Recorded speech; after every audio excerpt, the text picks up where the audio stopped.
Hello and welcome back to Legend Rising session 16 of our Pathfinder Second Edition campaign. How's everyone doing? Pretty good. Yeah, we left on a bit of an exciting note last time, but we are back after a week off. So, does everyone want to just a quick reminder of what we got up to last week? Not last week, the last session. It's been a while. Where did we start last session? I think before all our plans, we split off and went to the sheriff's office and went to Ravi's. Yeah, so we split up. Got Kidil's tools.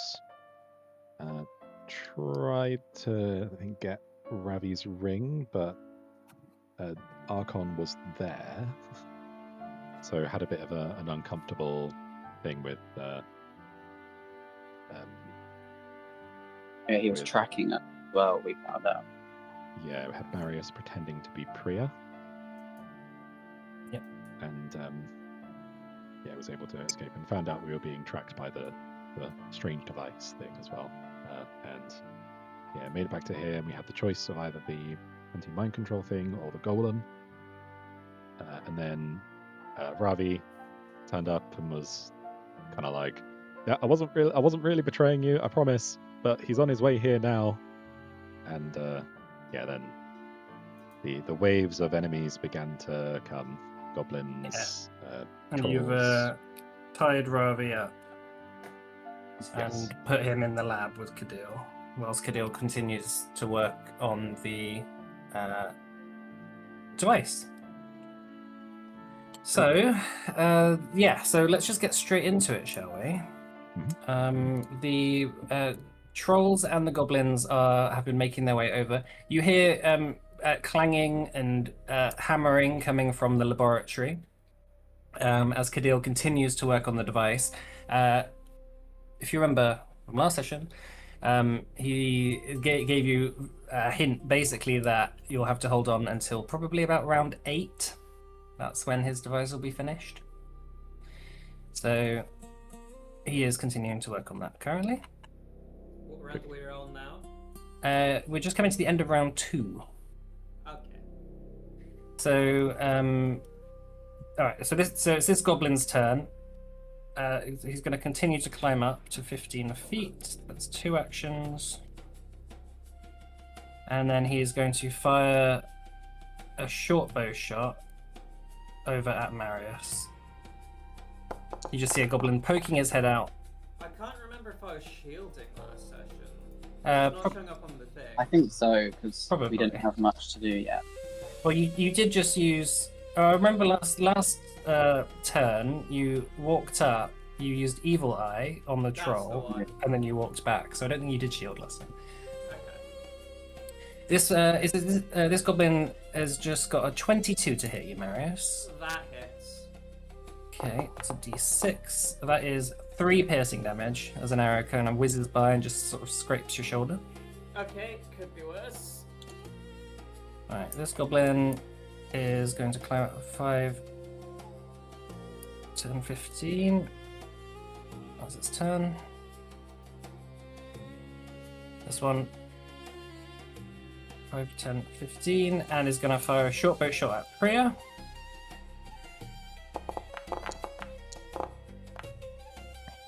And miss. Alright, top of the round. Priya is going to shoot a shot at one of these goblins. Just she needs to reload first. So she's going to reload, then fire at one of these goblins. 24. That hits.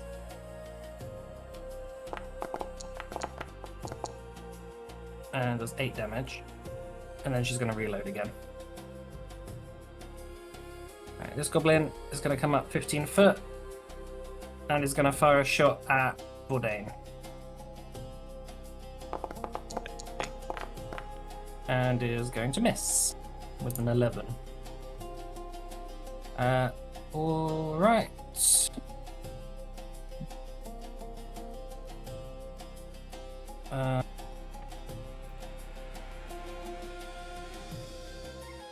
2 seconds.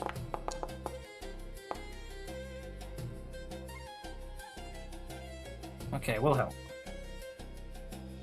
Okay, Wilhelm is going to cast Runic Weapon on Spike's gun. Okay. So just drag that onto Spike, into the sail. So that should apply. And then he is going to... so this route here behind them, is there like a crevice behind that he could pop into to cover? So it looks from my perspective like it's quite... Yeah, you can use an action to take cover.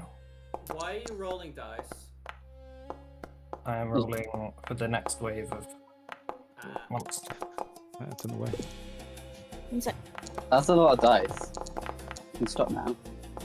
Yeah, I was thinking like behind, like would behind here break line of sight many. You'll have to use a hide action as well as take cover. So you have the take cover and then hide. It wouldn't break. It wouldn't break line of sight. You would still be kind of, unless you were deliberately trying to hide. In that case, I will.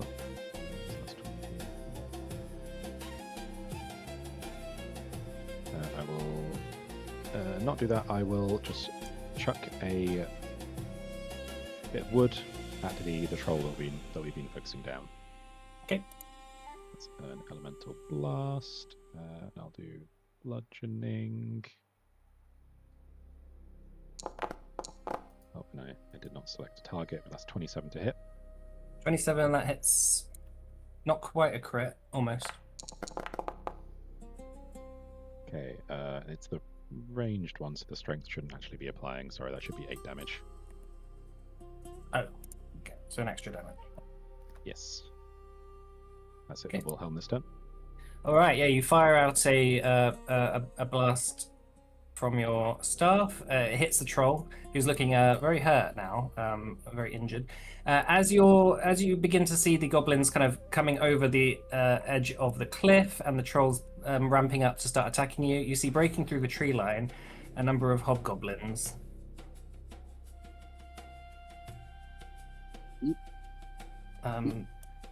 Who are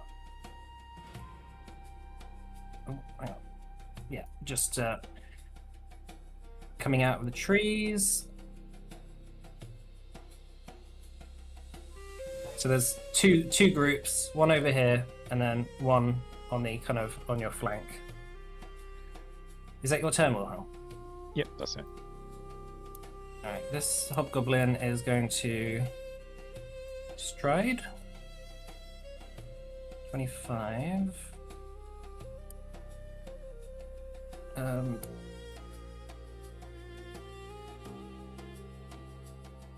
So 25, 50, 55, 70, 75. I'm gonna come over here. That's 3 actions. 75. 3 actions. And this one's gonna come over here. 2 actions to get over here, and he's gonna climb 5 feet up. So he's sort of just peeking over this little ledge here. This hobgoblin is going to come around the side here. And then this troll does not get the regeneration. So turn me off that. And is going to make an attack with his... he's going to claw at Kassam.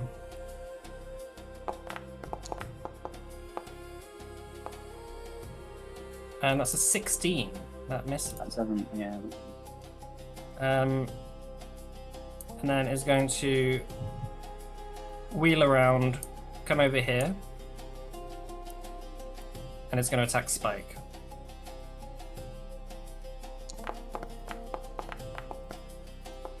And that is a 10. That misses as well. Alright, Bourdain. And that Brighton stays up for one more round. I don't want to abandon the tree, but I feel like I help control.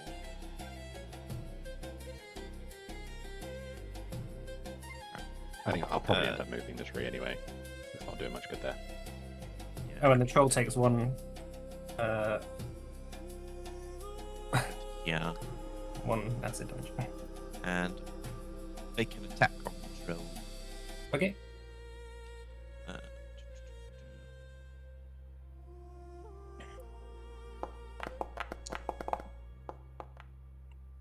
Is that not rolling? 23, that hits. Oh, my thing's being slow. Can you roll the damage for me? And I just need to refresh. Sure. My dice rolls. Are happy on this. 15 damage.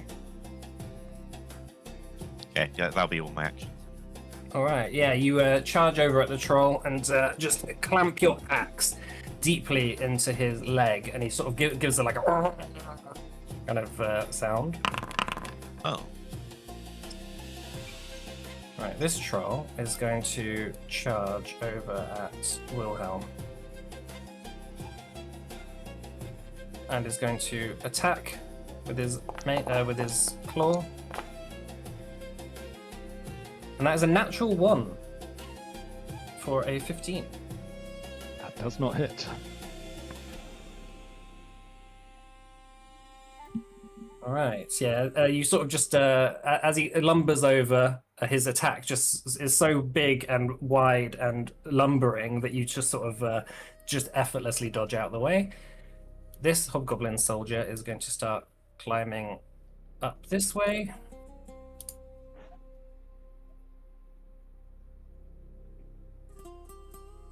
All right, Cobweb. Okay, I'm going to hunt prey this one. Mhm.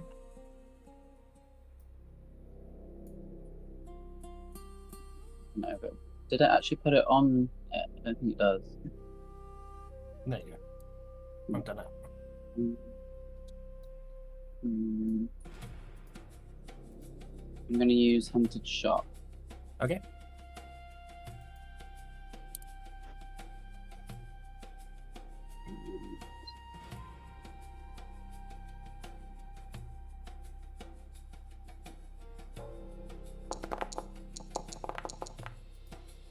What's that?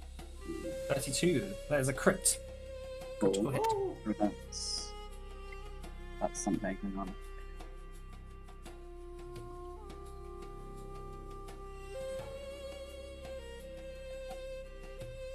Deadly D10. Do I need to tick the hunter's bow as 1d6? Yes. Yeah, if you take the hunter's bow box and then press the mouse. Shit, 31 damage is that? 2d6 piercing, precision, deadly d10, hunter's bow. Yeah, that's right. Cool. 31 damage. Yeah, you strike him just in the forehead, and he just starts like swaying on his feet. He's looking very, very hurt. Like With his second attack. But... They're also stuck to the surface by the arrow. Oh, is that? Oh, okay. So what does that mean? Spend an interact action to pull the arrow out, basically. DC 10 athletics. That's a hit, right? yeah, that's a hit. Almost a crit. 4 damage. All right, it's not quite dead yet, but it's just swaying on its feet. With my not plan looking very well. action, I'm gonna get Cassie to bite him, so hopefully that. Okay. Oh, yeah, that's a hit.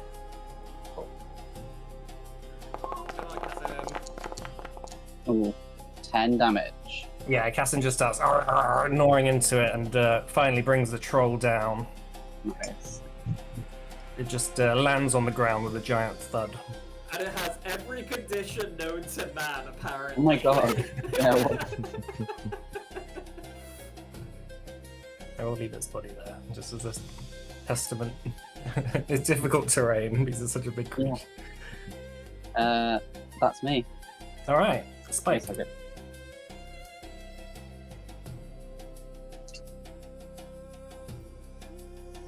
Joanne, you still there? She is not in the call. Oh, okay. I don't get the notification sounds when people leave when I'm in the when I have OBS open, so I didn't realize. Okay, I guess that's me then. We haven't seen these take any reactive strikes, have we? Not yet. And would a troll have reactive strikes? Well, range attacks would provoke it anyway, so Spike's going to back up. So, actually, she's not within... she's going to load an ooze ammunition. Well, activate an ooze ammunition. Okay. And then fire a shot at the remaining troll. Okay. I'm realizing she can... It is going to use a reactive strike. Oh. And it gets another natural 1. This guy sucks. Alright. Okay, she got 21 to hit. 21, that hits. Okay, so the ammunition does acid damage instead of its normal type. -5 to speed and 1d4 persistent acid damage until it ends the effects. So yeah, 1d4 persistent. Oh, if you roll the damage. That's not a great roll for 8 acid damage and then 1d4 persistent. Okay. And then she will do running reload. So she will back up 25 feet and reload. Did you put the right ammo type in the gun? Oh, I haven't done that, no. Yeah, because it would have applied automatically. I just have to think of it. Can you just like my bad. put if you reload it with the right ammo type, and then I can like manually put it over. Yeah, sorry. If you just roll some more damage, it's all good. I think because she doesn't have any actions left, I can't do Okay. it. Oh right. Persistent damage 4, yeah. 1d4. 1d4, yeah. Acid, yeah. Yep. What's the DC on that? 15. Yeah, just flat 15. There we go. And then what was the other thing? Running reload, so she just backed up Okay. and reloaded. Cool. All right. That's it then. All right. This goblin is going to run.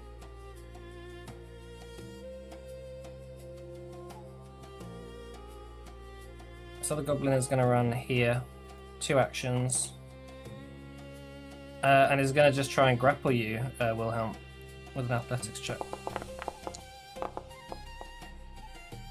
That's a 16. Nope. Wait. Yeah, no. Right, and then with its last action... Oh, actually, that was 2 actions and then grapple. Yeah, that's 3. Alright, Marius. Seeing this goblin come up, Marius is first of all going to cast Shield on himself. There we are. Get out of the way. Yeah. And he's going to cast Daze on the goblin. On this one, yeah? Wait, no, he's not. He's going to cast Evil Eye on the goblin. Okay. Will save. That is a 11. That is a critical failure. Okay, second 2. Second 2. Alright, the goblin suddenly looks very ill. That was all of Marius's actions. Alright. Alright, this hobgoblin is going to climb up here. 1 action, climb, 2 actions to climb. So he's on He's 10 feet, so he's on this ledge.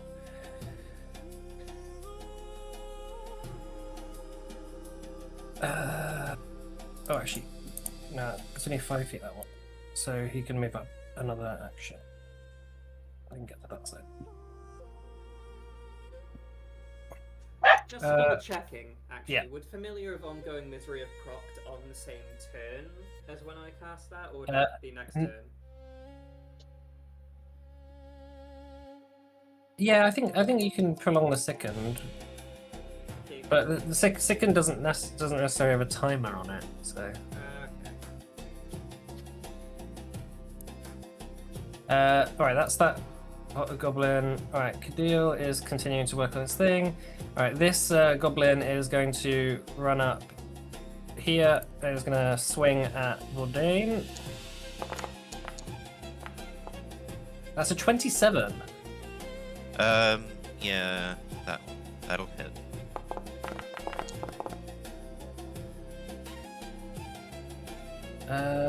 So that's 9 piercing damage. And then he's going to attack again.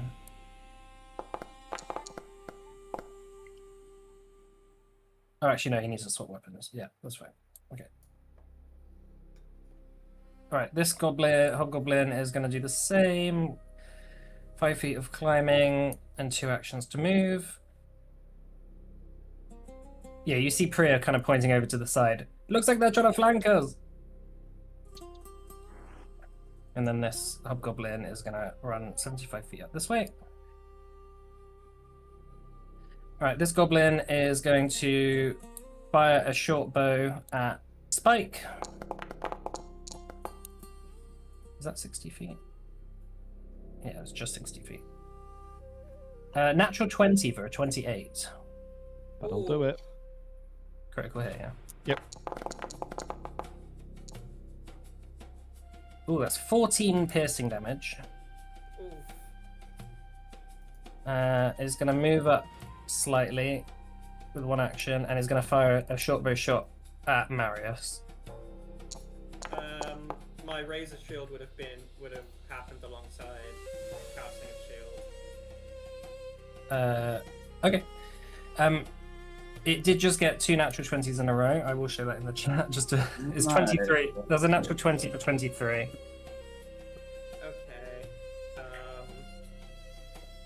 I just do I shield block after I see the damage? Or... You can use your reaction to shield block.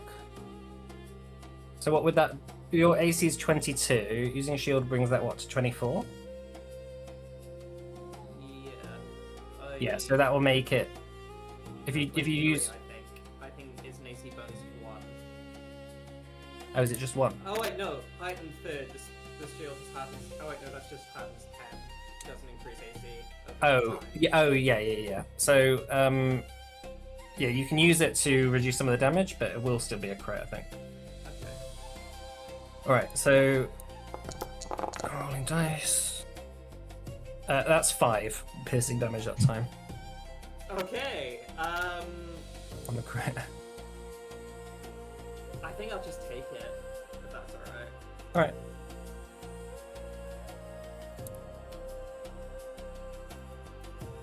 Alright. And then this one is going to scuttle around this way.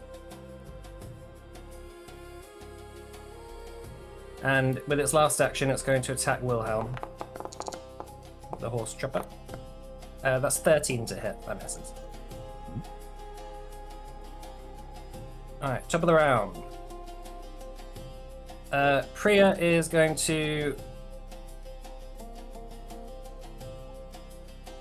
Priya's going to move back a bit. She's going to shoot at the troll.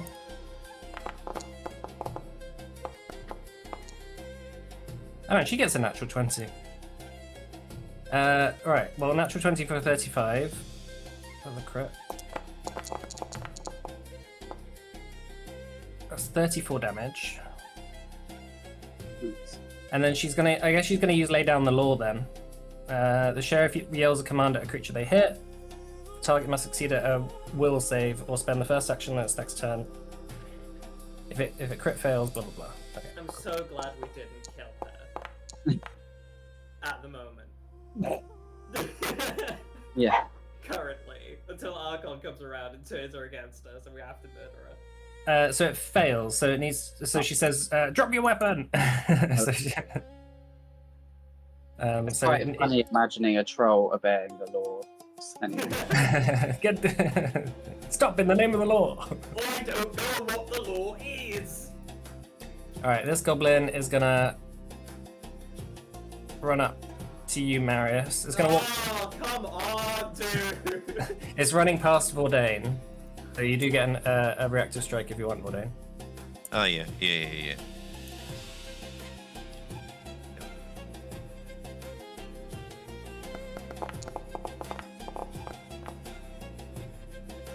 Uh, 30. That's a crit. Hey, come back here. Come back here.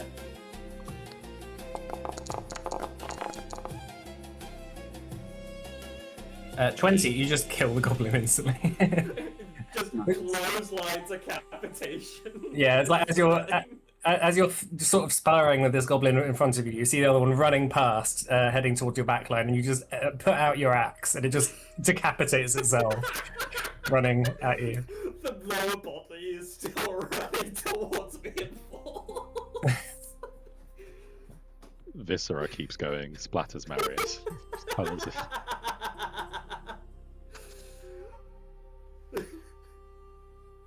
Oh my god. All right.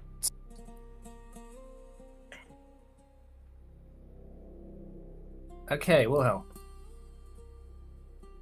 Now, I feel like slightly awkward where I am. Even if I step, I'm still next to them, so it doesn't really help me much. You can step twice. Yeah, but then I can't do much.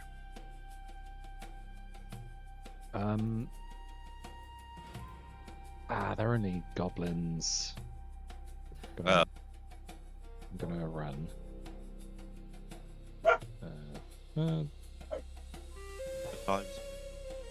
I will. Yeah, I'm just gonna run. Okay. They're just goblins. Famous last words. Gonna run back to here. Okay. Is that your? Is that just one action? Just one action, yeah. Cool. And then I shall cast Blazing Bolt with 2 actions. Okay. And that is going to target the troll and the goblin next to Cobweb. Okay. So roll 2 attacks.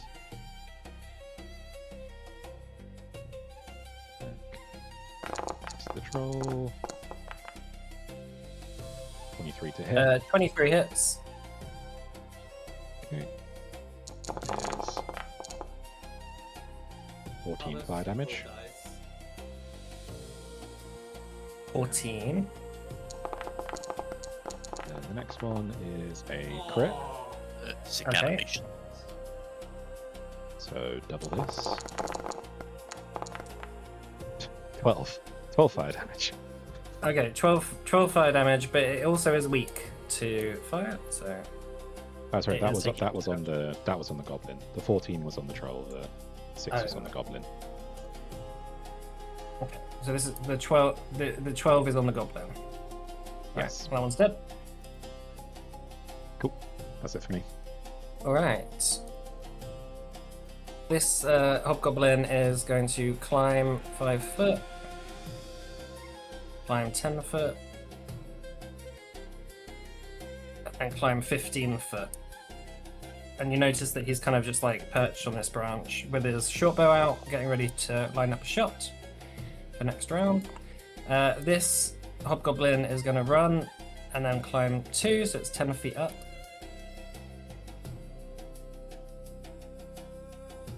This one's going to run over here and climb with 2 actions to get to 15 foot.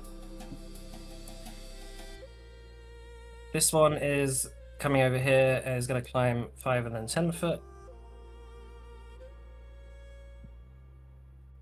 Oh, sorry. Bourdain. Oh, that troll needs to not heal. Alright, Bourdain. Yeah, I'm going to kill the one in front of me. This goblin in front of you, okay.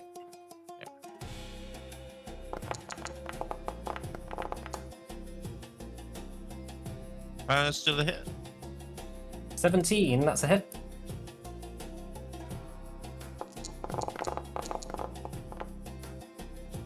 Ten. 10 damage. Alright, you take a big chunk out of him. He's looking pretty injured after the force of your blow. I may as well try hit him. Alright.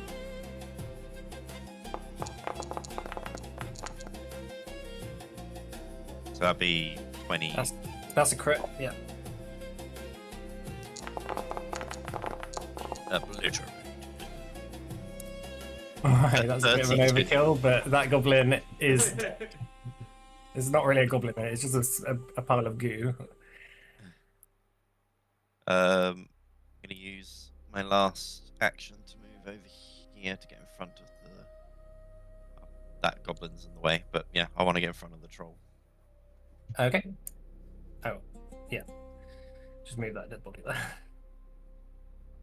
Alright. Yep. Right, it's the troll's turn. The troll is going to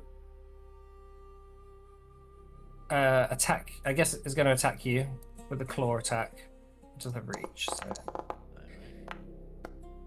Oh, this troll is rolling terribly. 17 to hit. That will not hit. I'm going to try again. This is after it's dropped its club. So. Second attack, 23 to hit. Nope. Oh, was that with the -5? Yes, that's with the -5. I'm going to do reactive shield to raise the shield using my reaction. So Okay. that basically gives me 2 extra AC. So no, that will no longer hit. Oh, you can like raise the shield like As a reaction, yeah. And then Okay. the trigger being an enemy hits you with melee strike. So he would have hit me, but Okay, cool. raise the shield. Right, this Why hobgoblin. did you take damage? Why did the troll take damage? Yeah. From the acid. Oh, it's you guys. Yes. All right. So this hobgoblin is going to come over here. Is going to climb up to 15 foot. So yeah, you can see these ones sort of cresting over the hill now. Cobweb. Okay. I'm going to hunt prey this one. Okay. And use hunted shotgun.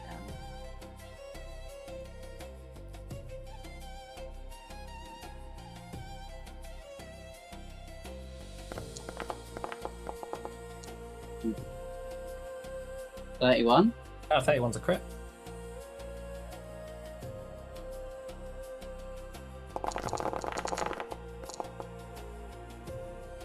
Ooh. 29 damage. 29 damage. That is a lot of damage. It's looking pretty injured. And this will be a second. Legolas over here. It only counts as one. 23, does that hit? Yeah, that hits.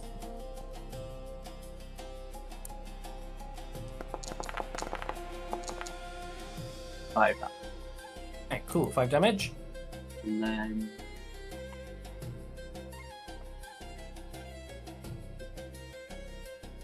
Do you not add anything to the damage? Not on ranged. Not on bows. will we be flanking at this? Will Vordain be flanking if Sam moves?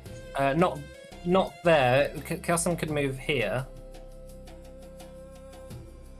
I think it would work. Looking at a picture online of it, it looks like. No, you have to be on opposite sides. So there's a square here, and there's a square here. I'll just send this to you. Yeah, because if you it's because it's isometric. Because It's another big. square. If you look at it like a grid, it's occupying these squares. So Vordain would have to be there, and then Caston could be here or here. Here. Caston could walk over there, though. Yeah. So, That's, isn't it? Yeah. that's flanking. Okay. There. No, here's flanking. Right. Look at the picture I sent you, because it does work along the side as well, I think. No, you have to be on opposite sides. The side one. Oh, it says it isn't. It says it isn't flanking. I will. Well, she'll fight them. Okay.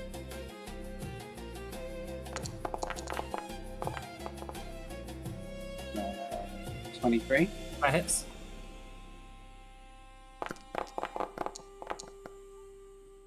$11 damage. Cool, 11 damage. He's looking pretty injured. Close. Alright, Spike. Spike's gonna use Kablamo. So she already reloaded. There's not much point using another ooze thing if they've still got the stuff going. So should.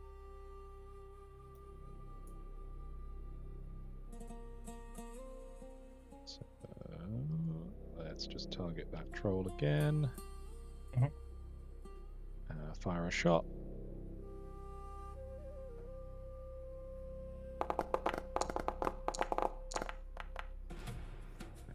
$32. That's a critical hit. Nice. Blast its skull. 40 damage. Okay, so you hear a crack of thunder as whizzing past your ears is the final killing shot on the troll, and you just see just a large hole where the troll's head was. It slinks to the ground, dead. Okay, and then she needs to reload. Wait, where's her thing? Did she get rid of the thing for intimidating people when she reloads? I don't know. I don't think so.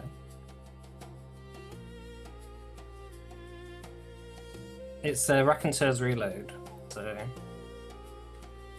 your rapid or forceful words. Yeah. That one. Oh, it's I'm sorry. I saw the create diversion as well. Then. Yeah. Yeah. So, and that demoralize is where is what range? What's the range on demoralize? I think they just have to be able to hear you, right? Outwing range. Creature within 30 feet. Right. In which case, oh, this guy, this goblin over here. Nice. Okay. Can you make a will save, please? Actually, no, don't make a will save. I make a intimidation. Yes. Right? Yes. You make a check against their will. DC. 18. That is a success, actually. Okay. So they're and then, frightened one, right? yes. And then she's just gonna do a -1 kablamo on them. All right.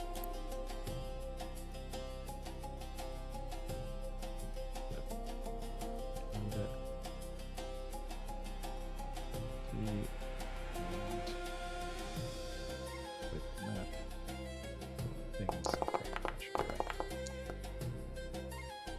21's hit. 21. That hits. 11 damage. All right. Yeah, just cleaves a chunk out of the goblin's shoulder. Okay, that's it. Spike. Oh, sorry, Marius. There you go, Marius. It's your turn. Okay, Marius is first of all going to shield back up. Okay. And he's also I want to keep a lot of everything else for later on. So I think Marius is instead going to run over here for now. good. Follow me. There we are. Squishies, hide in the corner. Yeah. So that's 2 actions, Mhm. and Marius is also going to cast Guidance on Spike. Mhm.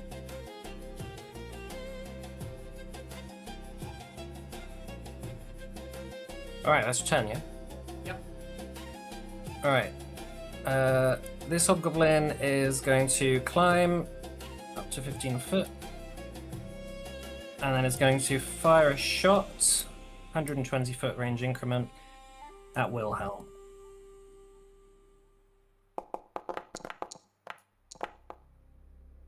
That's 33 to hit. That be a crit. Do I have cover? Oh, actually, you might have. Hang on. No. No, there's a solid line. Go. At that distance, you take a -2. No, it's 120 foot. Okay. For longbows. Tell me how much damage? It has precision as well. Oh, it's only 12 actually. Oh, okay. It rolled pretty badly on it. It rolled, two 2s on it, both hits d8s. So that's pretty good for you. Yes. That was actually that was actually pretty much the lowest it could roll. Anyway, that's its turn. You do hear some clattering going on inside the lab. I'll just let you know. All right, this hobgoblin is going to climb with 2 actions, and then is going to use a 3rd action to run up here. This one has a sword and shield. All right, this one is going to climb with 3 actions, get to 15 feet up. All right, this goblin is going to fire a shot at Spike with its short bow. That's 11 to hit. Nope. And then one at Marius, which is 10 to hit. Nope. And then is going to run this way.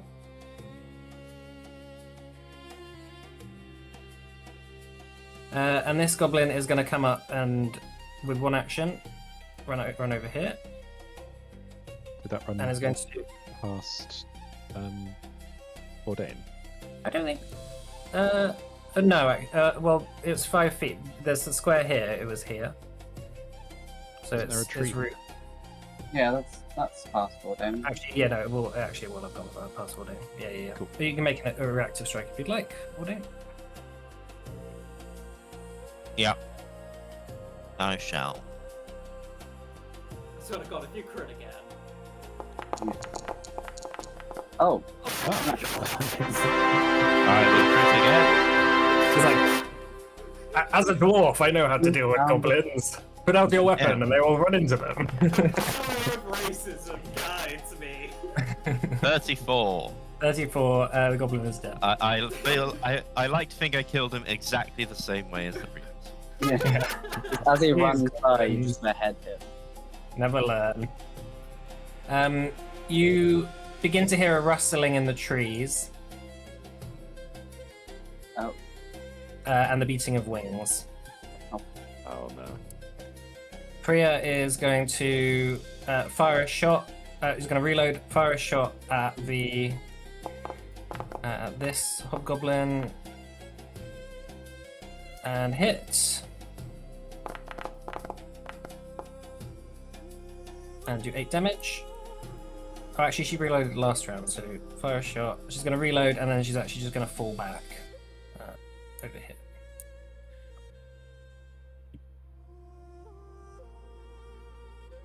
Alright. Wilhelm. Okay. Wilhelm going to. That's the wrong thing. This guy. He's going to use Reach Spell with Electric Arc, and he's going to target this goblin and this hobgoblin. Okay. So reflex saves from them, please.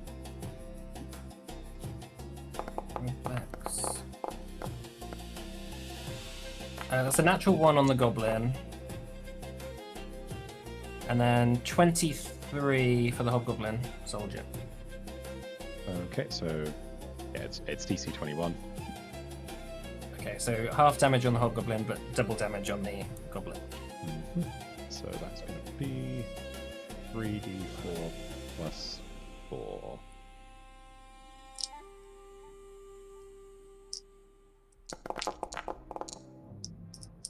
Uh, 14 electric damage. Okay, 28 on the goblin, and 7 on the hobgoblin. That's it for Wilhelm. Okay.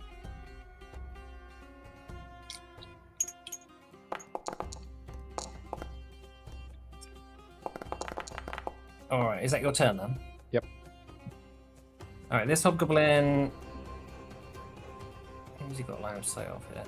Alright, he's going to fire 1 shot at Cobweb.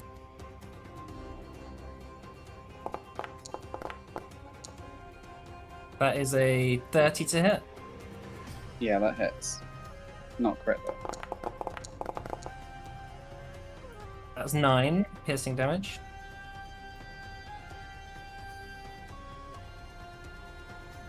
Then he's going to fire 1 shot at Vordain.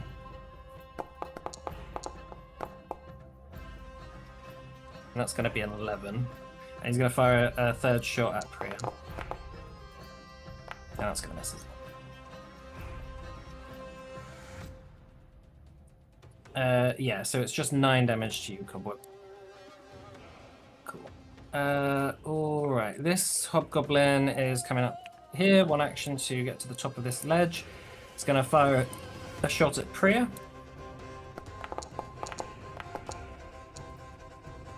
And that's 25 to hit. That hits. That's 16 damage to Priya. It's going to fire a 2nd shot at Vordain. And that's a natural 20 for 29. Yeah, that'll do it. Okay, that's a crit. So that is... It doesn't get the extra precision damage because that wasn't its first shot. So that's 12 piercing damage. And then it's going to fire a 3rd shot at Cobweb. Minus 10, that's 14, that misses.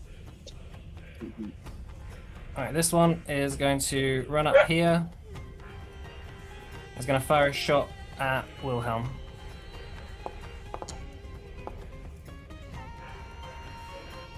That's 24 to hit. Hits.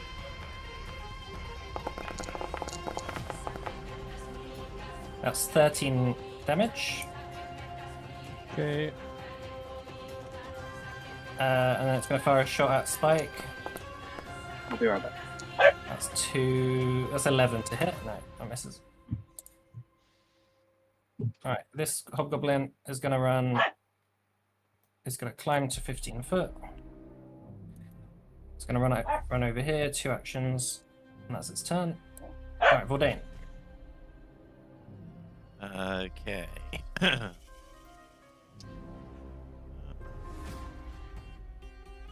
I'll move up next to this one.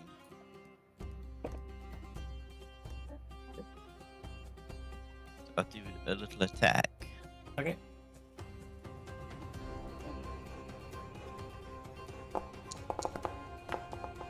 Yeah. 19 misses. Well, actually, no, it's not raised its shield, so actually that is a hit. Oh, nice. Yeah, Stacey just assumes its shield is raised. It's not. 13. 13. 13 damage. Alright. He's about looking hurt. And I'll just raise a shield. Okay.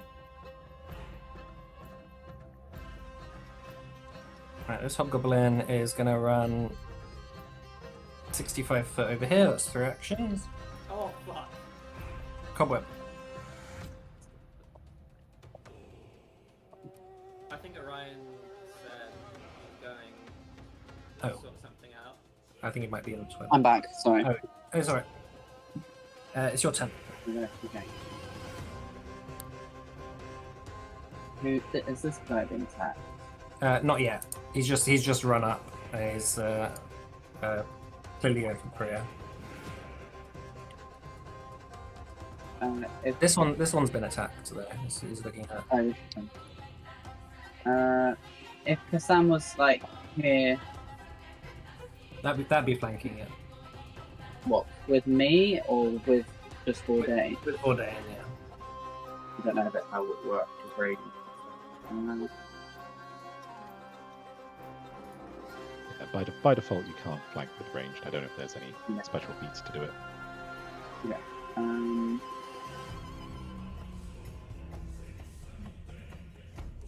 Yeah, I'll attack it with Kassam first. Right.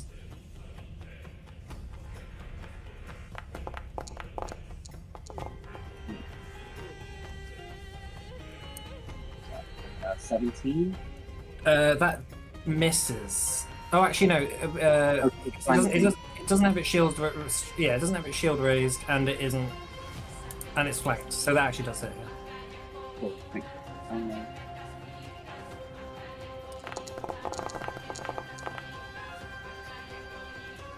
16 damage. All right. This hobgoblin is looking really injured, being mauled by Hassan. It's just on his last legs. Yeah, really, really, really hurt.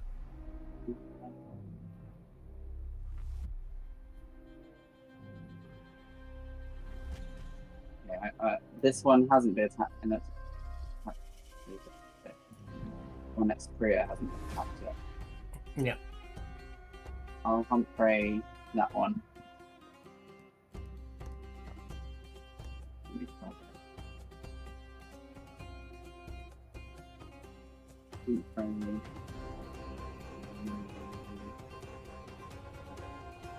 Shot.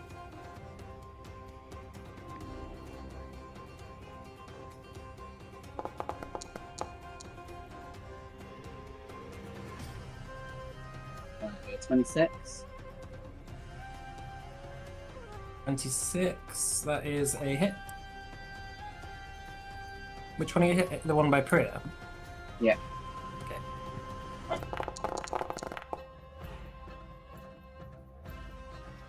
11 damage, and then the second attack.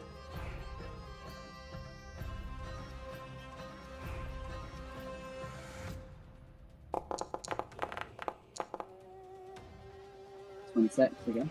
That hits.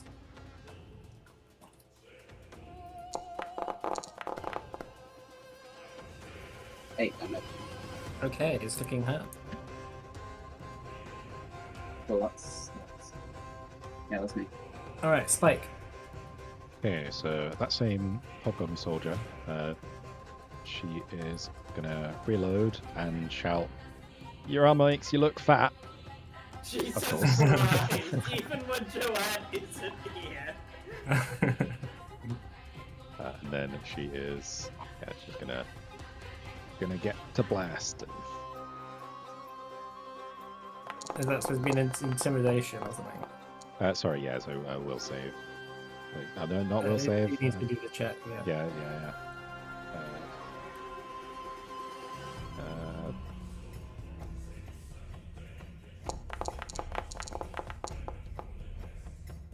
That's 29. Against who? Sorry, this hobgoblin, is it? Yes. That is a crit success. Okay, they're frightened 2. And then 22 to hit with the Giselle. Okay. Oh, sorry, I didn't mean to roll damage. you roll the damage. Sorry. I just saw it said damage. I was like, okay, I can apply it, but I didn't realize that you hadn't rolled it. Okay, 13 damage. 13 damage. Cool. All right, it's dead.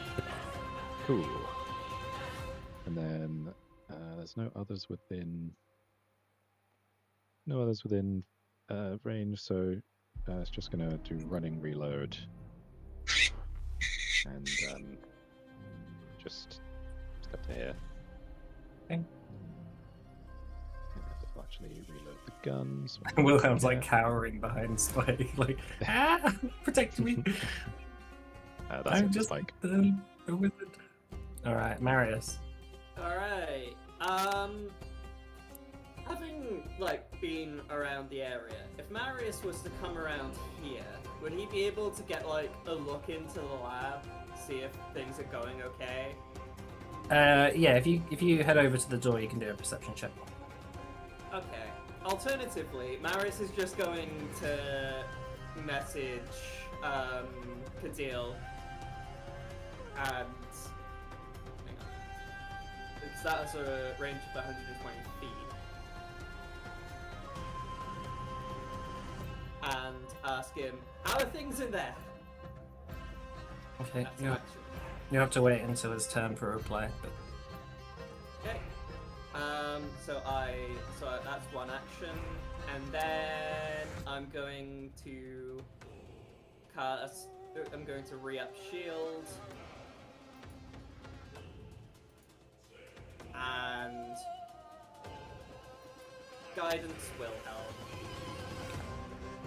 Your guidance Wilhelm. Congratulations. Oh, actually, he can reply as a reaction. So you hear him sounding very weak, saying, "Help." Okay, I feel like he would have heard that before the everything. Yeah. So would it be an action to relay that, or can I just do that as a free thing? Yeah, you can say things as a free action. Kadil's in trouble! What accent was that? Jesus. Kadil! He's just going, so that's 25 there, and then it would be,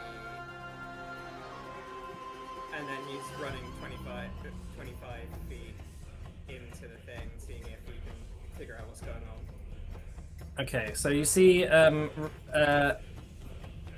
as you step into the lab, you see a very weak, bloodied Kadil on the floor, his hands raised up as Ravi stands over him with a spiked boomerang in his hand. I knew it. Ravi says, now we see who's in charge. Alright. Who played Can him I up? just say one last thing before the enemy turn? Bloody, we knew about Tarkos the whole fucking time. This is a great big reveal. Fuck off. And yet you trusted me. Should have known better than to think Mike would have a landlord be the good guy. Right, this hobgoblin is gonna walk up and is gonna fire a shot at Cobweb.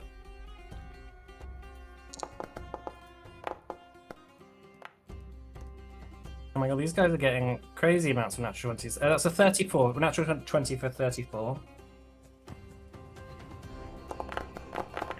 That's a crit. That's 14 damage to you, Cobweb. And then it's going to fire another shot at Priya.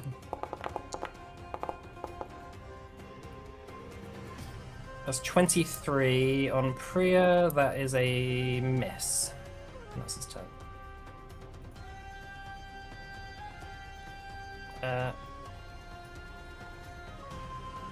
sorry. Couldn't shoot. Right. Kadil's going to fire a hand crossbow at Ravi. 23, that hits. Just as a thing, does Ravi like hurt at all? Not really. Okay. And then Kadil is going to try and stand. Ravi is going to get an attack of opportunity on him.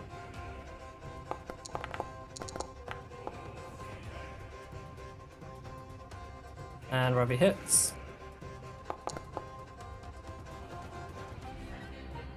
And Kadil is unconscious.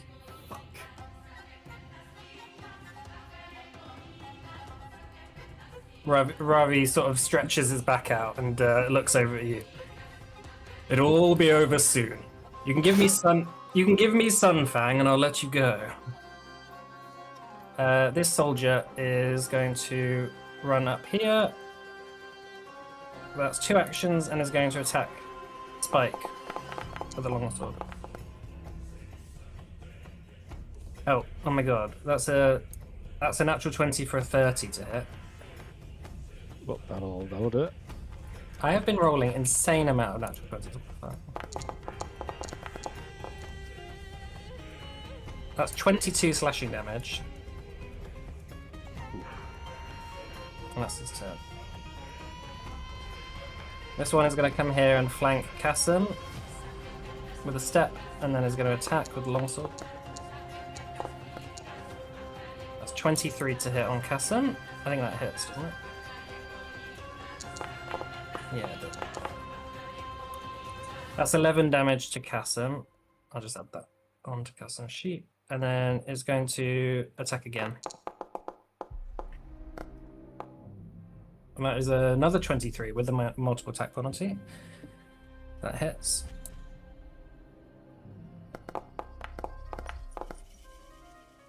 That's another 11 damage. Oh, damn.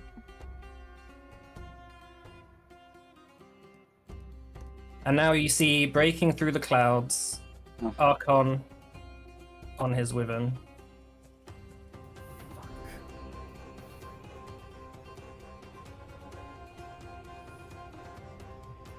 And the wyvern is going to... Wait, how much speed is it?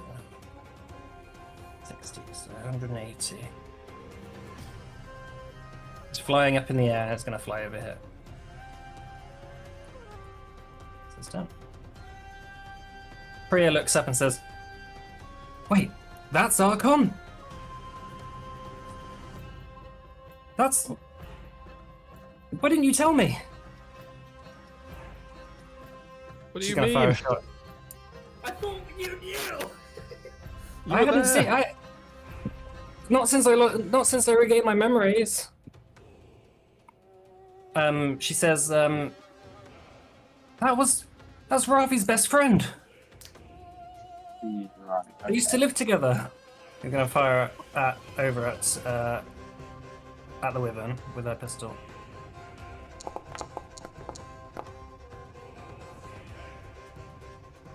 That's a 30, so that does hit the wyvern. 11 to hit. And she's gonna use Lay Down the Law to tell the wyvern to just drop out the sky. Alright, will save on the wyvern.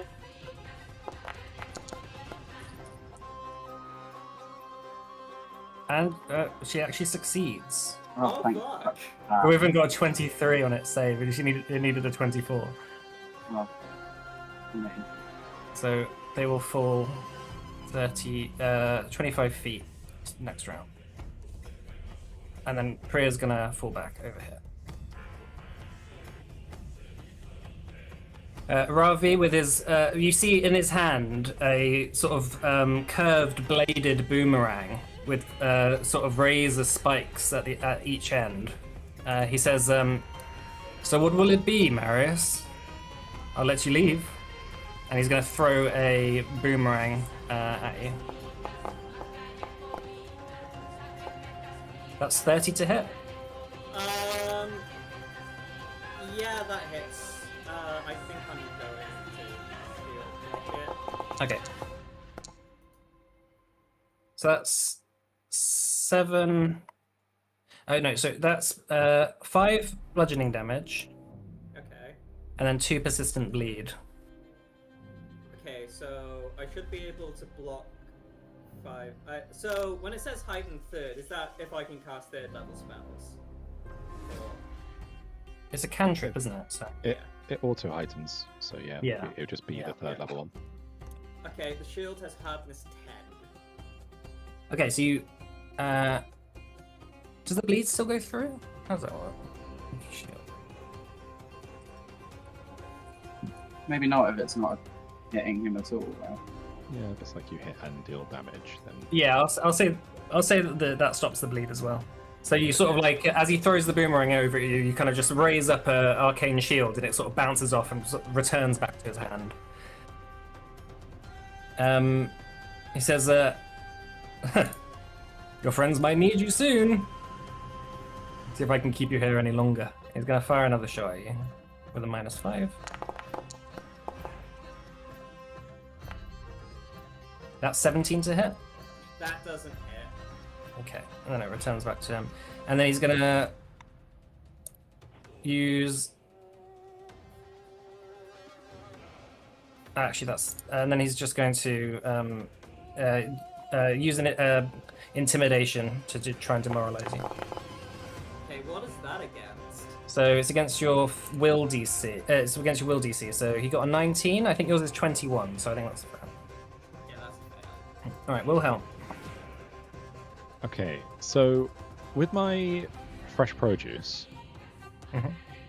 if I hold it in my outstretched hand, can someone just eat it out of the hand as an action? I'll allow that. In which case, I would like to. Have you got a hand free? I do, yeah, but Spike doesn't. Yeah. So I'm going to pop the tree up here. In fact, can it go here? Yeah, I'll allow that. Okay, yeah, pop it there, and then create a fruit and just like hold it out for Spike. Mhm. And that's it for Wilhelm.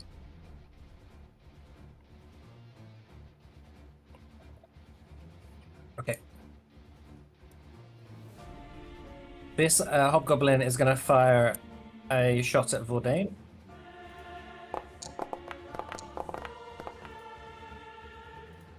That's 26 to hit. Yeah, that's it. Gets precision as well. That's his first shot. That's 11 damage. And it's going to come over here and it's going to climb another 5 foot up here.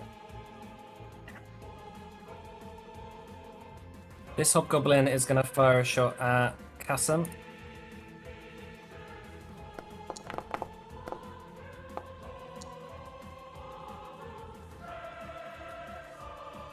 That's another natural 20.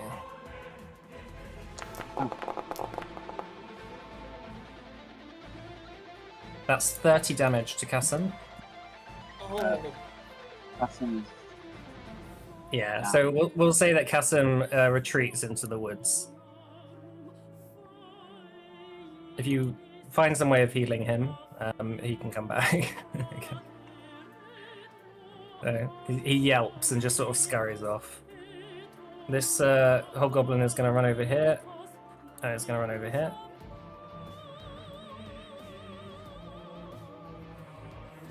And then this hobgoblin is going to fire a shot at Spike.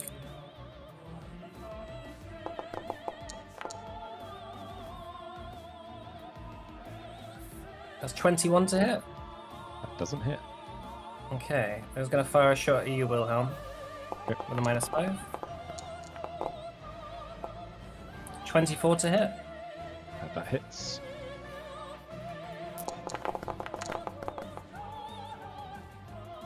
That's 9 damage to you, Wilhelm. Okay, and the tree will interpose Okay. damage. Alright. This hobgoblin is going to attack you, Vordain.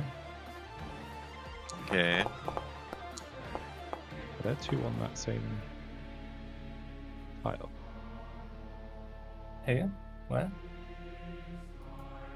Which Is one? it not? Oh, is it not this one? Oh, sorry, it's not that one. I think, No, I, think I saw the swirling effect and thought it was that Oh, one's turn. yeah, I'll get rid of that. It's dead. You can't be frightened if he's dead, right? 20 misses. Second attack, Vordain, is going to be a 14. That misses. And then... Well, that was going to miss. It's going to be a 10 to hit. Alright, it's your turn, Vordain. Okay.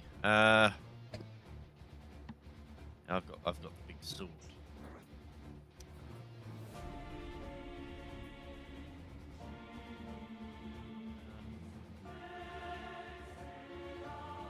Have we seen them do an opportunity attack yet? These ones. Not yet.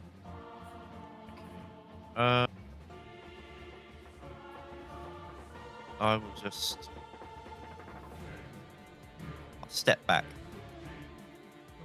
So step back, and then I'm gonna. Is Archon on the floor now? Not yet. They're because the Wyvern is going to, on its turn, just immediately drop to the ground, and then they'll both be prone on the ground. You Okay. might want to swap weapons though. Well, that is fine, yes. Yeah, so move 15 feet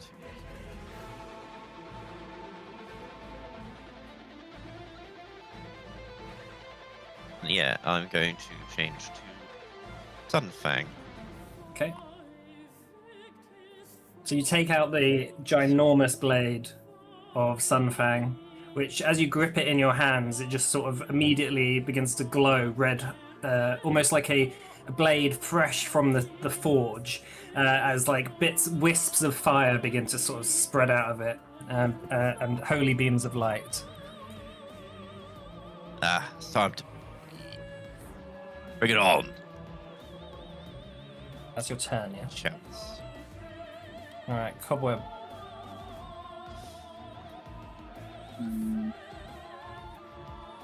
Feels like there's a lot of choice right now.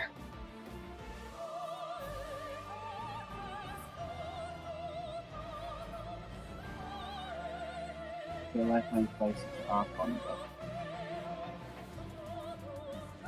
I think Marius needs help.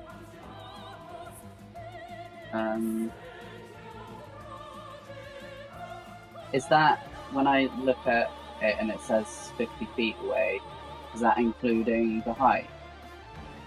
For Archon, oh well, it'll be. Right. That's not including, is it? It's not including the height, no. Wait, it might be, because... Oh. It says only 40 feet away usually. I think it's maybe not outplaying it. So Well, actually, be 20. is it? So it's 40 feet away, and the height is 50, and the line is there. With 15 foot up.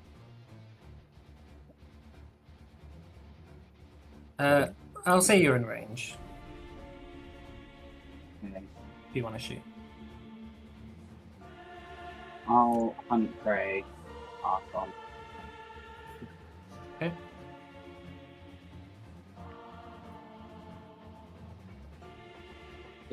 I can't remember if we figured out much about Dragonborn in the last fight, about the resistances. What would I know?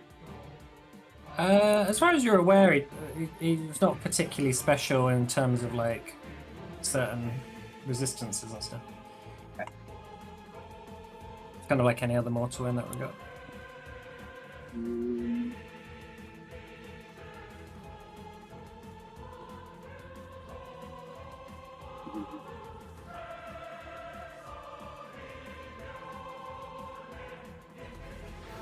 I'll use...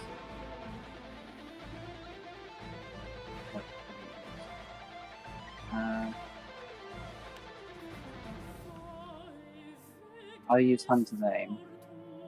Okay. Is that on Archon or the Wyvern? Archon. Okay.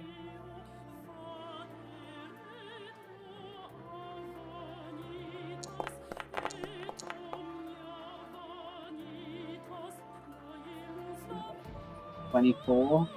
That misses, unfortunately. Yeah. It actually just misses because he doesn't have his shield raised. So. I don't have any bonuses. Alright, that's me. Yeah, it changes AC to 25.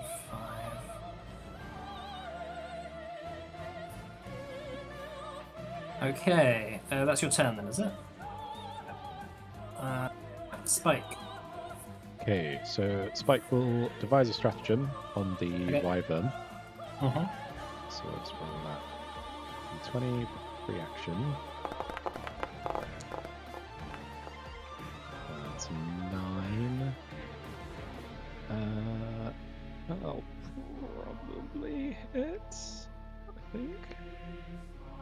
these things have things. So it's gonna step. Oh, the wyvern's gone. Oh, Oh, sorry. there we are. Step to there and fire a shot against the wyvern, which will be a 25 to hit. Okay. Does that hit? 25 hits. Yeah, 25 hits. Okay.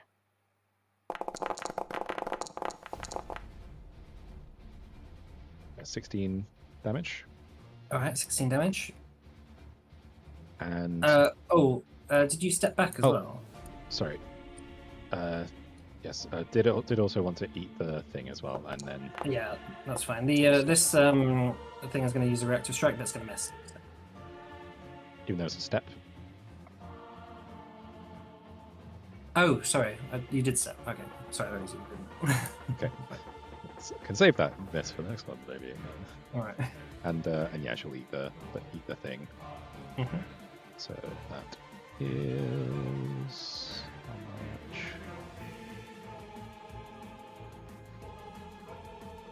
Produce. Yes, that'll be 3 G4 plus 11.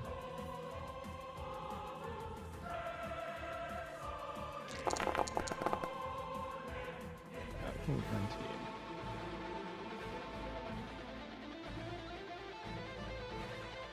Okay, that's it for Spike. Okay. Marius, just before you start your turn, your mind suddenly goes back to when you first stepped into the town and had that vision of the creatures around you in the forest. You trapped and surrounded by enemies.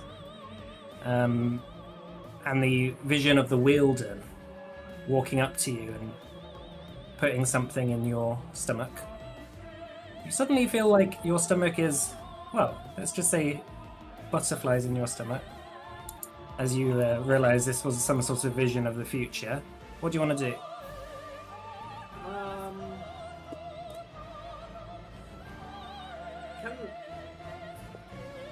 It's gonna sound weird. Can I attempt a recall knowledge occultism to try and get a deeper clue as to what the Wielden was trying to tell me? Throw up on the landlord. Yeah, you can do recall knowledge. Do an occultism check.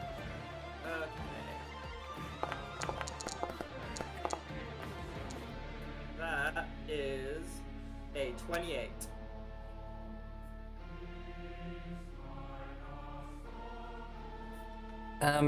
You definitely feel some sort of stirring inside your stomach. Whatever the Wielden is trying to tell you, you feel like maybe trying to retch might help. Marius is going to do that. All right, make a retch. So that is An actual action. yeah, it's when sickened. Imagine you're fighting someone and they just like stick their fingers down their throat and start. Yeah, what I want to imagine is Ravi's got this epic villain speech. He's beating the shit out of our friend, and Marius is like angrily just like staring him dead in the face and like going. God. Is that Your microphone is clipping. So You really need to adjust your microphone, so that is awful. Yeah. Marius, make a fortitude save. Okay, I can't use a legend, a hero point, or anything. That comes after, right? You can always use a hero point to reroll, but yeah, just. I'll just roll it for this. Okay, that's a 27. All right, you suddenly feel like you're gonna cough something up, and as you do, a single black moth just comes out of your mouth, and then suddenly, just a wave of black moths just starts swirling around you and spilling out of the sides of the door of the laboratory and just sort of like flying into the air. Ravi's like, "What the fuck?" He definitely counts as surprised and off guard for this. But you still have your actions. I'd say that's just a free one. Okay. Noticing that he's off guard and what have you. So I've still got 2 actions, right? So while Marius came in here, I want to say like he was doing calculations in his head, but it's very much tinged by emotion. He came in like his friends need help outside, but they're armed, they're strong. Our friend here is weak, dying, and Marius was one of the ones that suggested Ravi come in, so he wants to fuck Ravi's shit up. So he's going to cast Agonizing Despair on Ravi. Yeah, what does Ravi have to do for that? Will save. That's a 23. Okay, So so that's that's a success. success. Half damage and frightened 1. Does it take any off if he's off guard? Right? The off guard's just for AC, but he is frightened.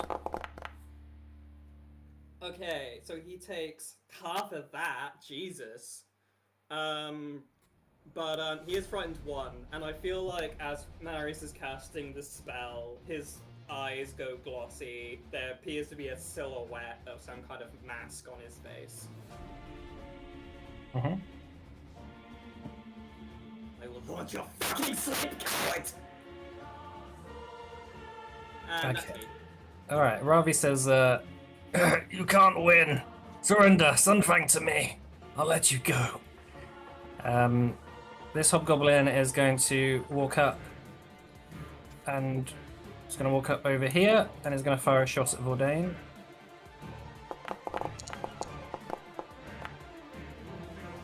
That's 17 to hit. That misses. That's a Fire big shot old miss. at Cobweb, which is 25 to hit. I think that misses. Oh no, actually. Great for me. No, that hit. Yeah, no, yeah. Sorry, I was targeting Archon presumably. Alright. 25 damage. Keep targeting Archon Fiddler. That's 10 damage to you, Cobweb. Okay. Alright, this Hobgoblin soldier is going to attack Priya.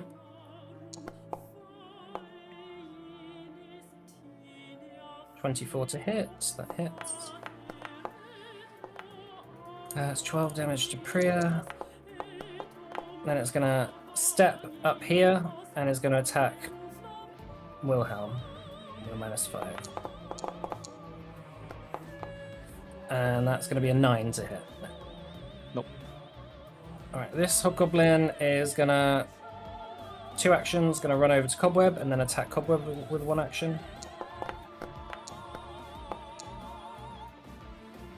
28 to hit, Cobweb? Yeah.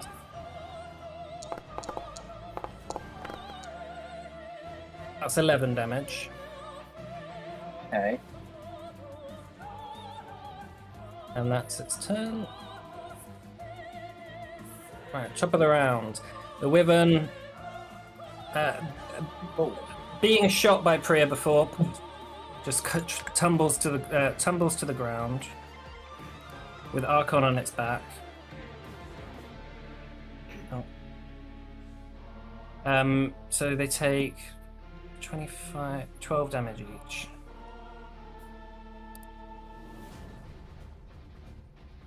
And they're both prone.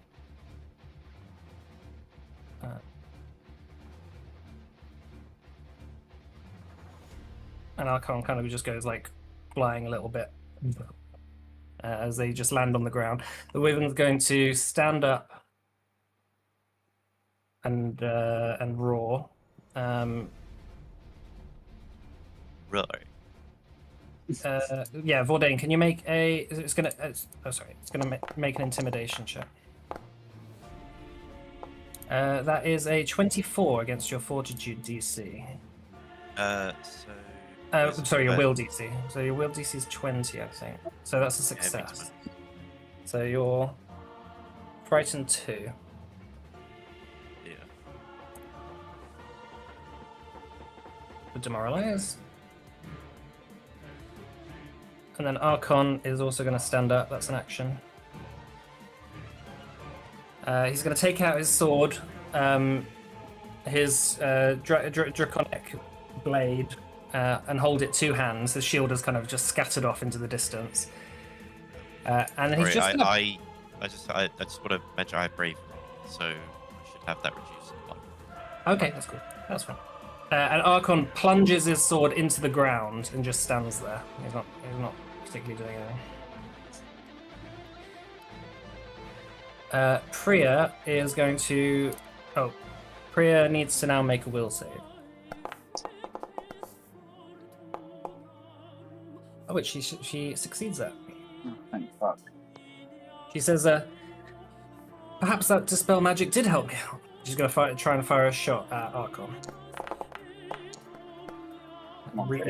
Reload, and that misses. It just clangs off his armor. And she's going to reload again.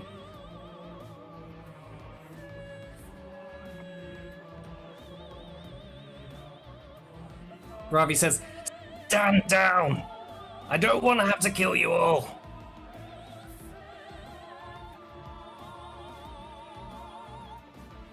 He's going to fire a boomerang at you, Marius. That's 21 to hit. That hits. That's 5 bludgeoning damage, and then 2 persistent bleed.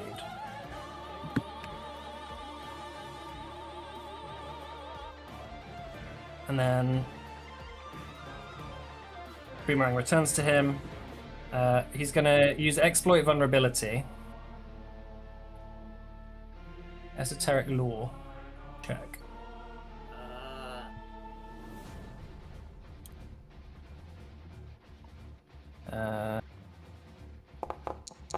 Then that failed. I guess he's just going to try and push past you. His last action, kind of come out towards the doorway.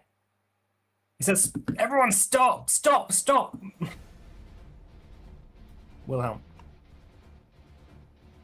I'm gonna do a reach slow on Archon.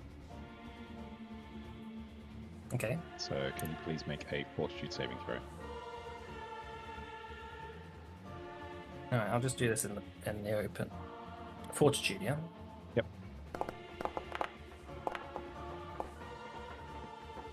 That's 25. That's a a success, right? So he is slowed 1. Cool. Slowed what? Yeah, just for a round.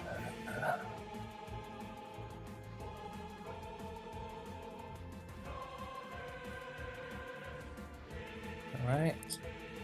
Oh, is that you got other stuff to do? Right? And that's it. Reach makes it 3 actions. Oh yeah. Okay. All right. So as the wall of black moths is sort of spilling from the exit, you see Ravi kind of just running out. You notice all these hobgoblins just start looking extremely terrified, and whatever curse or whatever sway Archon has over them is not enough to keep them around, and they are just scattering. Thank fuck for that. Wait, which one's all the hobgoblin? Well, yeah, the goblins that are left, basically. They're just running off.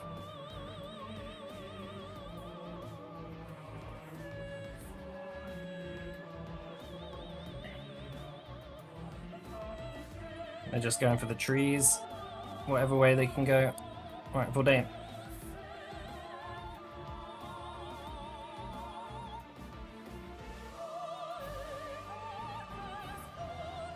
Oh.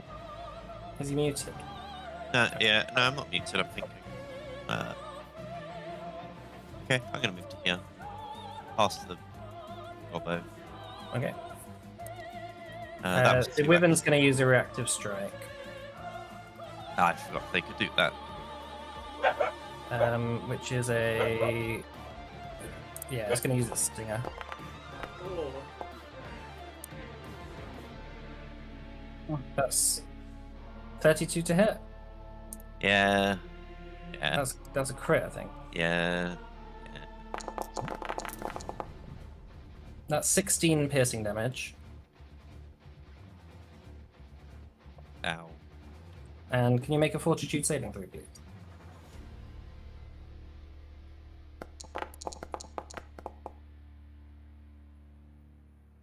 28? 28, that's a success. You're not affected by the poison. Okay. If it's anything like the D&D Wyvern's poison, that could be fucking horrible. Fuck it, let's hit Archon. The sun Alright. tag. Please do. Damn it. It gets. It gets a bonus though against Yeah. That's 5. plus 5. So that would be 27? Yeah. 27 hits. Ah. Take that. 17 damage. Alright, yeah, you cleave a bit of his armor away, and you see that Sunfang just burns away the sort of tip of his armor, leaving like a large slash in it. It doesn't seem to he doesn't seem to physically be that affected by it, but his eyes open wide in shock at such a bold-faced attack. Yeah. Alright, that's your turn, yeah? Yeah. Alright, Cobweb.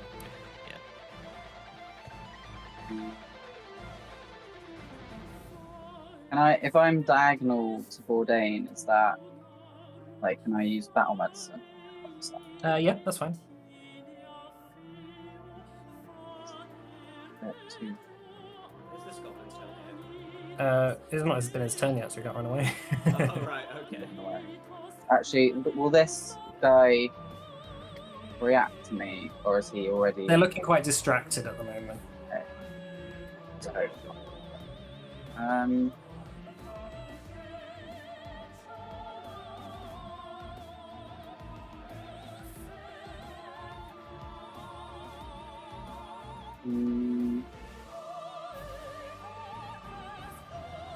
I'll move.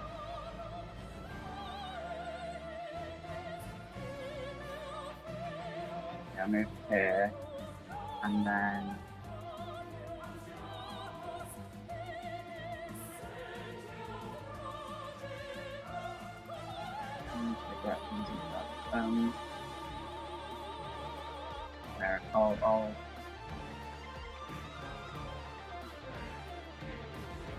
There, I'll use I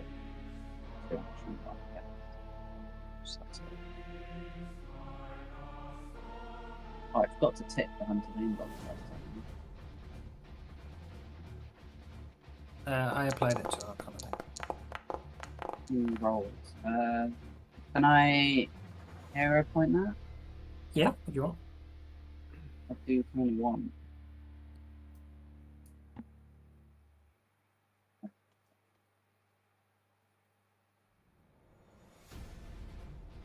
Yeah, if you want to attack again as a reroll. What's that? 26. That hits. Okay.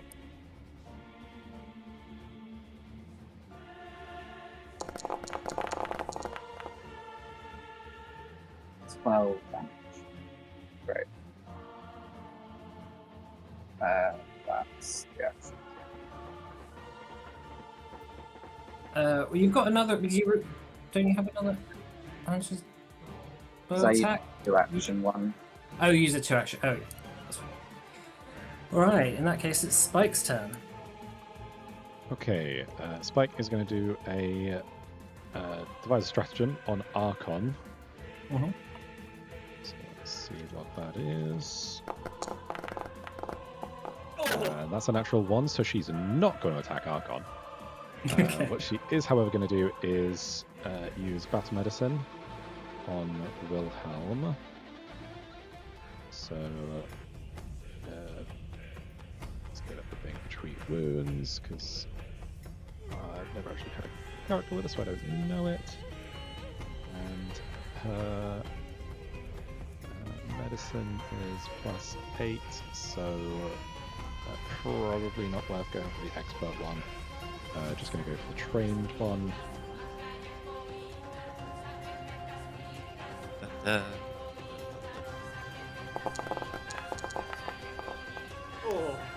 Okay, never mind. Okay.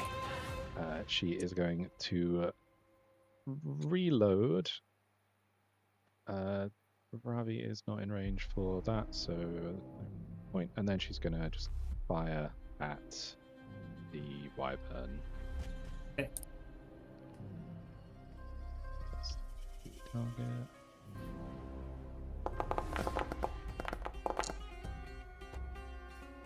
24 to hit. 24 just hits. That is 12 damage. Alright, 12 damage. Alright, Wyvern's looking hurt. Cool. Alright, Marius. Okay, so can Marius attempt a recall knowledge check on? Like, is Ravi wearing his ring right now? No, the ring is on the floor somewhere by Kadil. You saw. Okay. Could I attempt a recall knowledge on that to see if that seemed actually? You can do a detect. You can do a try and identify it if you want. Do an Arcana check. He doesn't seem that fussed about the ring. Anyway. He doesn't seem fussed about the ring. Have you got battle medicine? I can't remember. Yeah, but I also have a feeling that if we get rid of Ravi, I just can't remember how many rounds it's been for Kadil to die. yeah. What if the We ring, might have what if the ring slipped off and now he's charmed? No, How many actions is battle medicine? he untied himself Just- before. It's just one action. Okay, so I would run there. Oh wait, no, I'd need to use an action to pull it out of my bag, wouldn't I? No, I think battle medicine. No, I'm talking about Eternal Eruption. Oh, yeah, Oh, yeah. yeah. So, I run over battle medicine. I couldn't do anything against Ravi. You'll have line of sight of Ravi, but you won't have line of sight of anyone outside of the Yeah, Ravi's that just means gonna... I won't have any actions to do Oh on yeah. him. Oh no, sure. Can you do something and then move back? Well, all of my stuff that would be useful is 2 actions. Oh, But you would be able to, like, go over, do that medicine, and then pull out the Eternal Eruption ready. Yeah, I'm gonna do that. I'm gonna attempt to, but I've got natural medicine, so I can use nature instead. yeah. Actually, just do a perception check from where you were Okay. on Kadil. See if it's savable. Alright. Nope. I have no idea. As far as you're aware, he's just dead. Oh, fuck. Okay. In that case, Marius is in a blind rage. And instead, he's going to cast Shield on himself. Mhm. Pull out his Eternal Eruption, and he's going to throw it at Ravi. It's 2 actions to use Eternal Eruption. Oh, okay. In that So case, you can't shield if you want to do that. Okay, in that case, oh, I got nothing. I Evil Eye him. Okay. That's a will save, yeah. Yep. That's 23. That succeeds, so it's unaffected. Shit. All right. Alright, and I need to take 1d4, right? Mhm. Or is it just 2? No, it's just 2. It will automatically do it at the end of your turn, so don't worry. Okay. I think. Yeah. And it rolls the dice for you as well. Which you succeed on, so you're no longer bleeding. Alright, this hobgoblin is just booking it. That's good. And so is this one.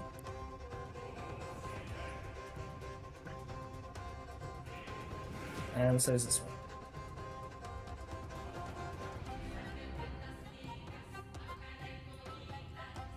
Top of the round.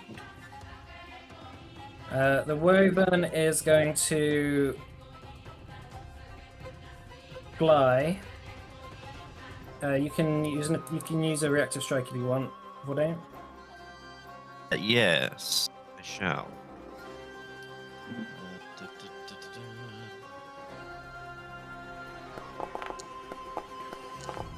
Hey. That hovered on a natural one for me. Yeah. That's after 3 seconds. it was meant to obviously be on dragon, On the but Woven. Yeah, that. 33. But that's with the plus. That's with the +5, so that's a crit. Nice. It's not flying anymore. Does that stop? Does your crit stop that? It should stop. I think if it crits, it stops. I'm pretty sure it So I stops think- manipulate action. Yeah, I think there's a feat to stop movement, but yeah, it's just manipulates. So it is still going, but it is now on fire as well. And it's had its magic dispelled. That doesn't do it. It's fine. It's gonna fly with 2 actions. Well, actually, just 1 action over here. Well, the wording on the item is on a critical hit, the wielder may use a dispel magic as a free action. It doesn't say I have to use it on them. It's on the thing right here. But it didn't make It it doesn't clear. say I have to use it on. I know it doesn't say it, but that's the idea. Ah, It's the spirit of the weapon I made. Can't just like Um, hit a goblin next to you and then cast spell magic on someone else.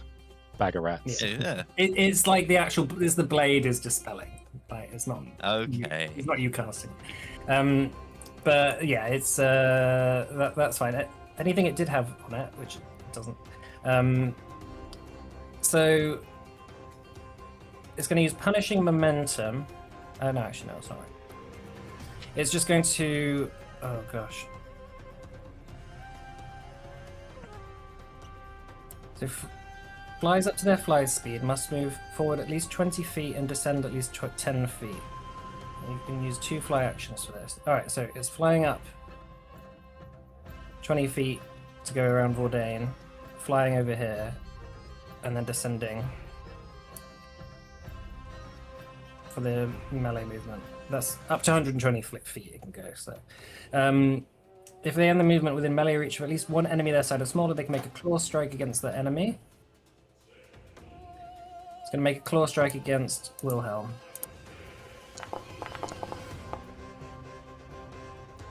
That's 27 to hit. Hits.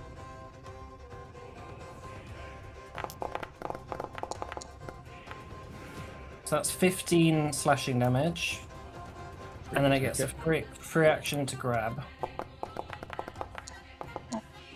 It grab the tree. It did hit you, it just was interposed by the tree.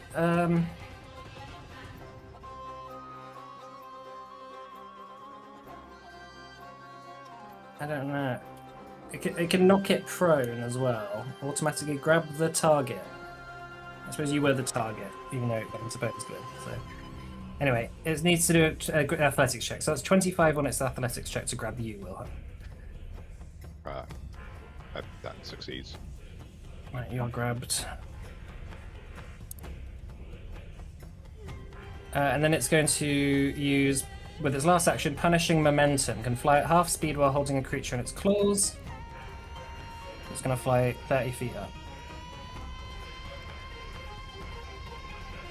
With you next. You just get picked up and just carried away, even though the tree took most of the damage. It's All half. I damage?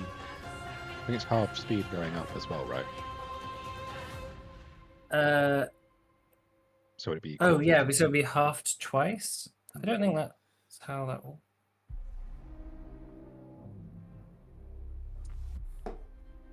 Actually, all right.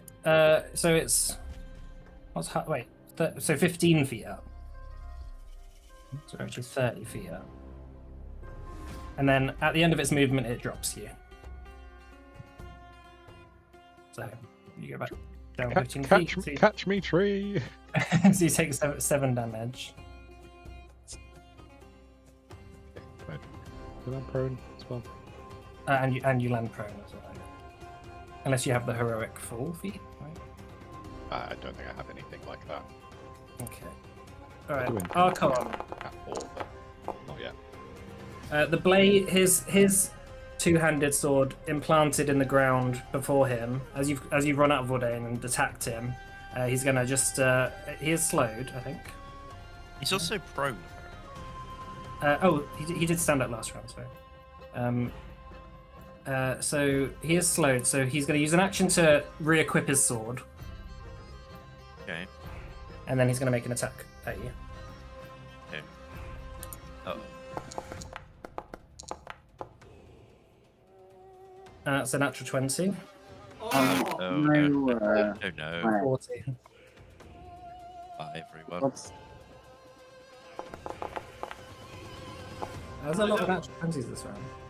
Alright, that's 38 slashing damage. oh. I'm down. I'm No. down.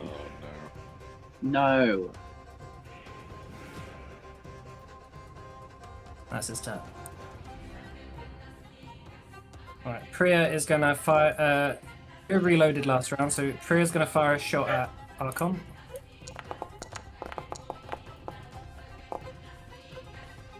.21, that misses. He's going to reload and then fire a shot at the wyvern above her. That's 33 on the wyvern. That hits. Not a crit. It's 13 damage. The wyvern's dead. Oh, no. I Nice. guess that did a lot of damage. Yeah, and the wyvern crashes to the ground.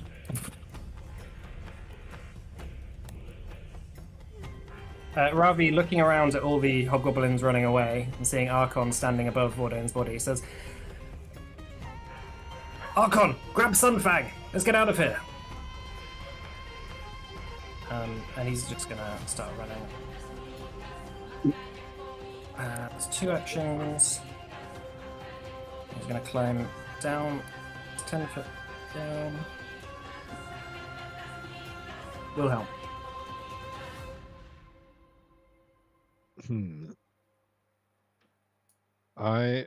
So Wilhelm is going to... Might regret this. Gonna run over to here. Grab Sunfang. You have to be on the square. Well, I was gonna Go for it. get Vordain up with a potion, I think. So you have to either maneuver Vordain out the way. This is how Pathfinder Second Edition picking up this, because otherwise, if you get knocked over, because you drop your staff, an enemy could just pick up your weapon and run away with it. But if he was brought back, He Then wouldn't would automatically he upgrade. Also, it's Archon's turn before Vordain. that was it. Okay. Yeah. Wait, wouldn't Vordain automatically go before Archon? in the Yes, he turn? would. Yes, he would. You're right. Okay. I'm wrong then. So if I get him up, would he be holding Sunfang? No, the shield is strapped. Oh, actually, this shield is put away as well. No, the sword is on the ground. Okay. But effectively, the way you need to think about it is that when you fall to the ground, you drop the things you're carrying, and you're effectively like lying on your stuff. So people can't just reach in and just take stuff. When you come back, when you get up, like from being prone, do you also grab your stuff at the same time? Is that the action? No, you have to use an action to pick Like it up. 2 actions. Okay. Okay. Sounds a lot. So in that case, if he's going before Archon, then I will not do that. I will also not do the other plan if I did have to pop in and properly pick an opportunity attack, which would be to telekinetic projectile the sword away. Okay. I shall do fresh produce and stuff it in Vordain's mouth. Okay. That is going to be 22 healing. Right. Lovely. And yeah, just stuff it down his throat and just say to him, "Don't let me die, please." Thank you, Wilhelm. Your nut has never tasted so good. Okay. Phrasing. Who's going to read this one? Things off the tracking. Yeah, that's it for me. Alright, in that case, it's Cobweb's turn, I think. Okay. So Sunfang's on the floor, but Bourdain's going before. Yeah, Vordain's kind of lying down on something. Yeah.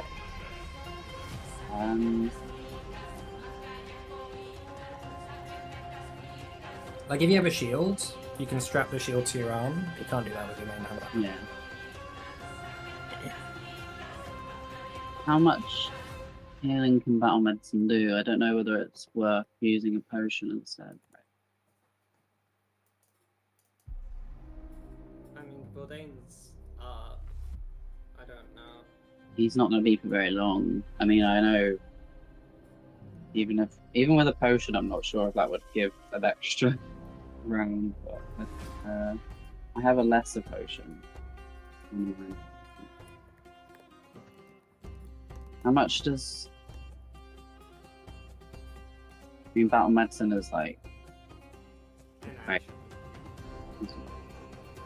Is it an action to get the potion out my bag? Yeah. He's also gonna. He's also going to have to stand up and invoke a reactive strike, potentially. Which might just knock him back down, so might need the help. Might need the help. You say? Presumably. Yeah. He's going to need as much help as he can get. Like, there's a good chance he's going to take a hit before he is able to even get a swing off. Richard, you've gone really robotic for me. Oh, sorry, I'm just in the conservatory. Letting Frank come out. That's what a robot would say. All those robots and their conservatories. Typical. Conservatory GPT over here. Can I like make him drink the potion as an action? Yeah. So even So that'd be like an action to take the potion out, and then an action to make him drink it.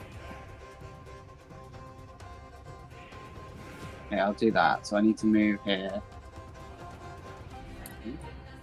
Oh, I'm on the other. Move here. Take the potion out. I'm going to use the lesser one, so that's 2d8 plus 5.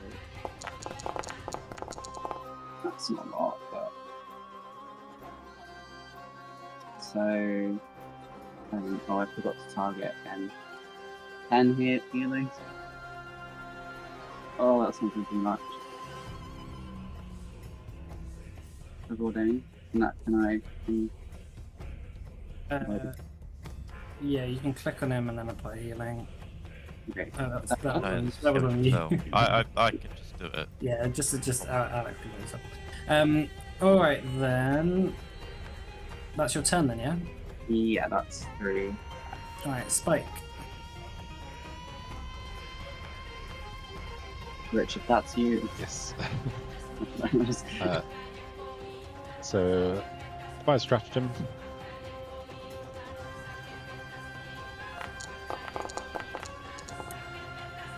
Okay, I was a little bit close to being on a 20 there. Okay, so we're not attacking Archon then, I guess. What else does she have that she can do? She is going to... so I believe she has a gun with a life shot in it. Oh my god. Yes. Now, do you have to actually hit with life shot against their AC? Feels weird because they're like, surely they wouldn't be trying to avoid it, and part of that is what your AC is, right? But, Yeah. Yeah, but it's you can't really avoid bullets anyway, even if you want to. It's about the aim when you're firing a gun. okay. Is she gonna come join this healing extravaganza, maybe. Just squat next to him in like point blank range, right in the head, just like blam. Oh shit, wrong bullet. Oh, she can't. Yeah, she can't get next to Vordain without also being. Oh no, she can get to run over to here. One of those. If she hadn't reloaded, so one of those is going to be a running reload. Yeah. And let's go with and use ammunition. And then she's going to battle medicine on Vordain. Okay. So again, just the regular one because she's not that good at medicine.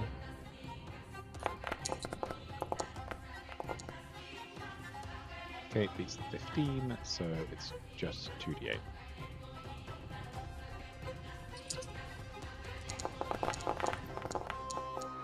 So another 7 health for Vordain. Yay! He's slowly getting up there. And see what happens in a second.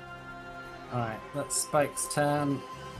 Alright, Marius. So I can't join in on the healing circle because I'm a bit too far away. Also for my battle medicine. So instead, I just noticed I have prepared Dispel Magic. So I have it prepared. I might as well. When else am I going to use it today? I'm going to attempt to Dispel Magic on Archon's amulet. He was in range. It's 120 feet range. Okay. Alright, make a counteract check. So what's that? What do I roll? So if you put it in that. Oh, I thought the button comes up. La la la. So you need to make. Is it an occult or arcana? I think it's occult for you, isn't it? Check. I imagine it would be. I think it's basically just like your spell modifier. Yeah. So make. Oh, it's just. Oh yeah, it's just. There was a button on Dispel Magic for the check, but I don't know why it's not showing up for you.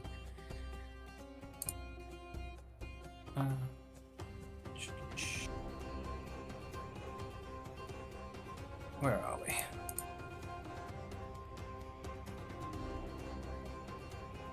Counteracting. Add a relevant skill modifier or other appropriate modifier to your check against the target's DC. So I would say make an occultism check if you want.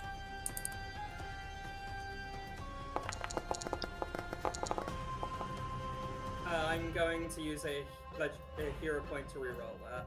Okay.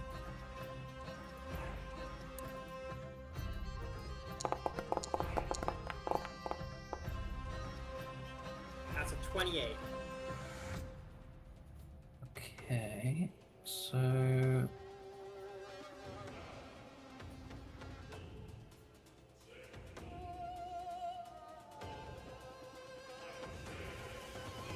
$28. That makes it a success. What level Dispel Magic are you using? That is a level 2. So if it's 3rd level or lower, it'll be dispelled. Okay. So you watch as the amulet around Archon's neck, previously glowing a bright green, suddenly cracks in the center and shatters.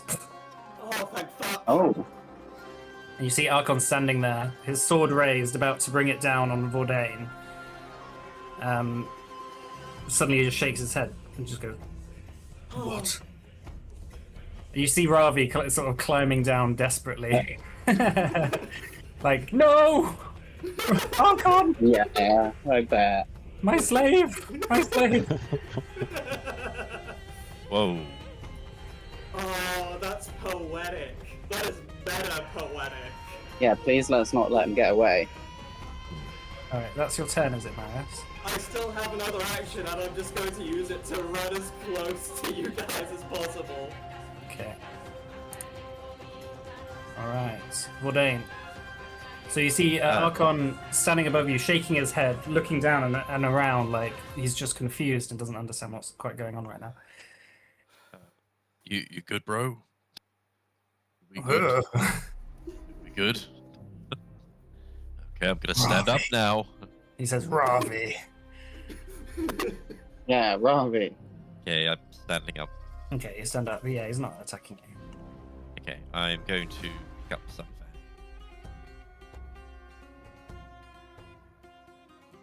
fan. I guess. Might just stow it for now. I'll swap back to the. Yeah. Choice. That's gonna be 2 actions. No, it's one. When I pick up, Just it's one not- action to sort of replace your gear. Okay, I'm gonna get those out. Instead. Mhm.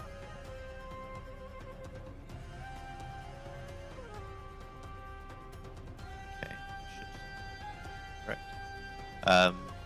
Yeah, that's all my actions, I guess. All right. Archon turns around and sees Ravi's kind of scurrying down the hill, desperately trying to run away. And he is going to just run and leap down here. So he's going to take 5 damage. Okay. Okay. And then he's going to just grab Ravi.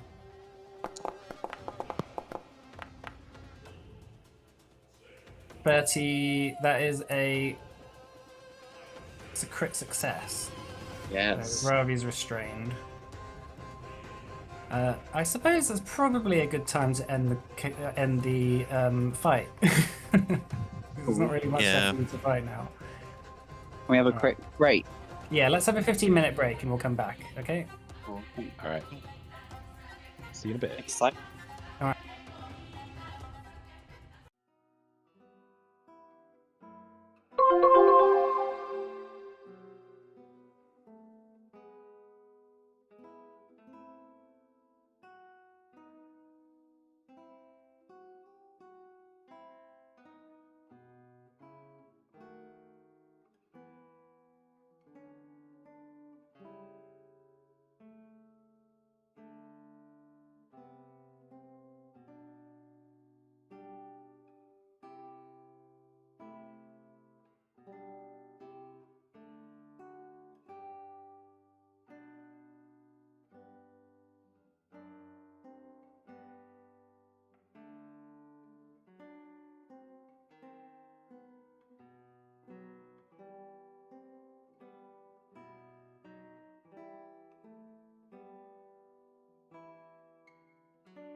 Hello. Shit.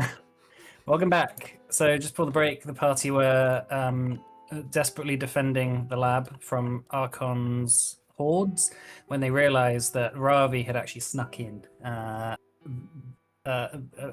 freed himself from his bindings and stopped Kadil from creating the lad device.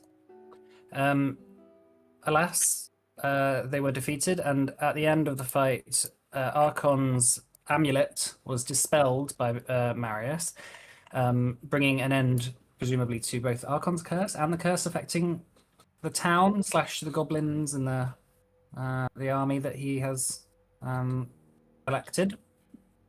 So, you see, having jumped down the ravine and slamming Ravi against the cliff face, Archon just has a firm grip on his neck and says, "You betrayer. After everything I did for you and your father." And Ravi, through kind of clenched teeth, says, "Your destiny was always to serve, like everyone else's."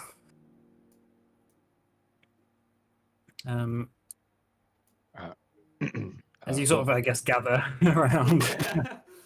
Will Hum is going to just run over and check on Kadil. Yeah, so as you kind of go into the lab, Kadil, unfortunately, is dead on the floor. Oh. Having been cut open by Ravi's boomerang, bleeding. Priya walks over to Archon and Ravi and says,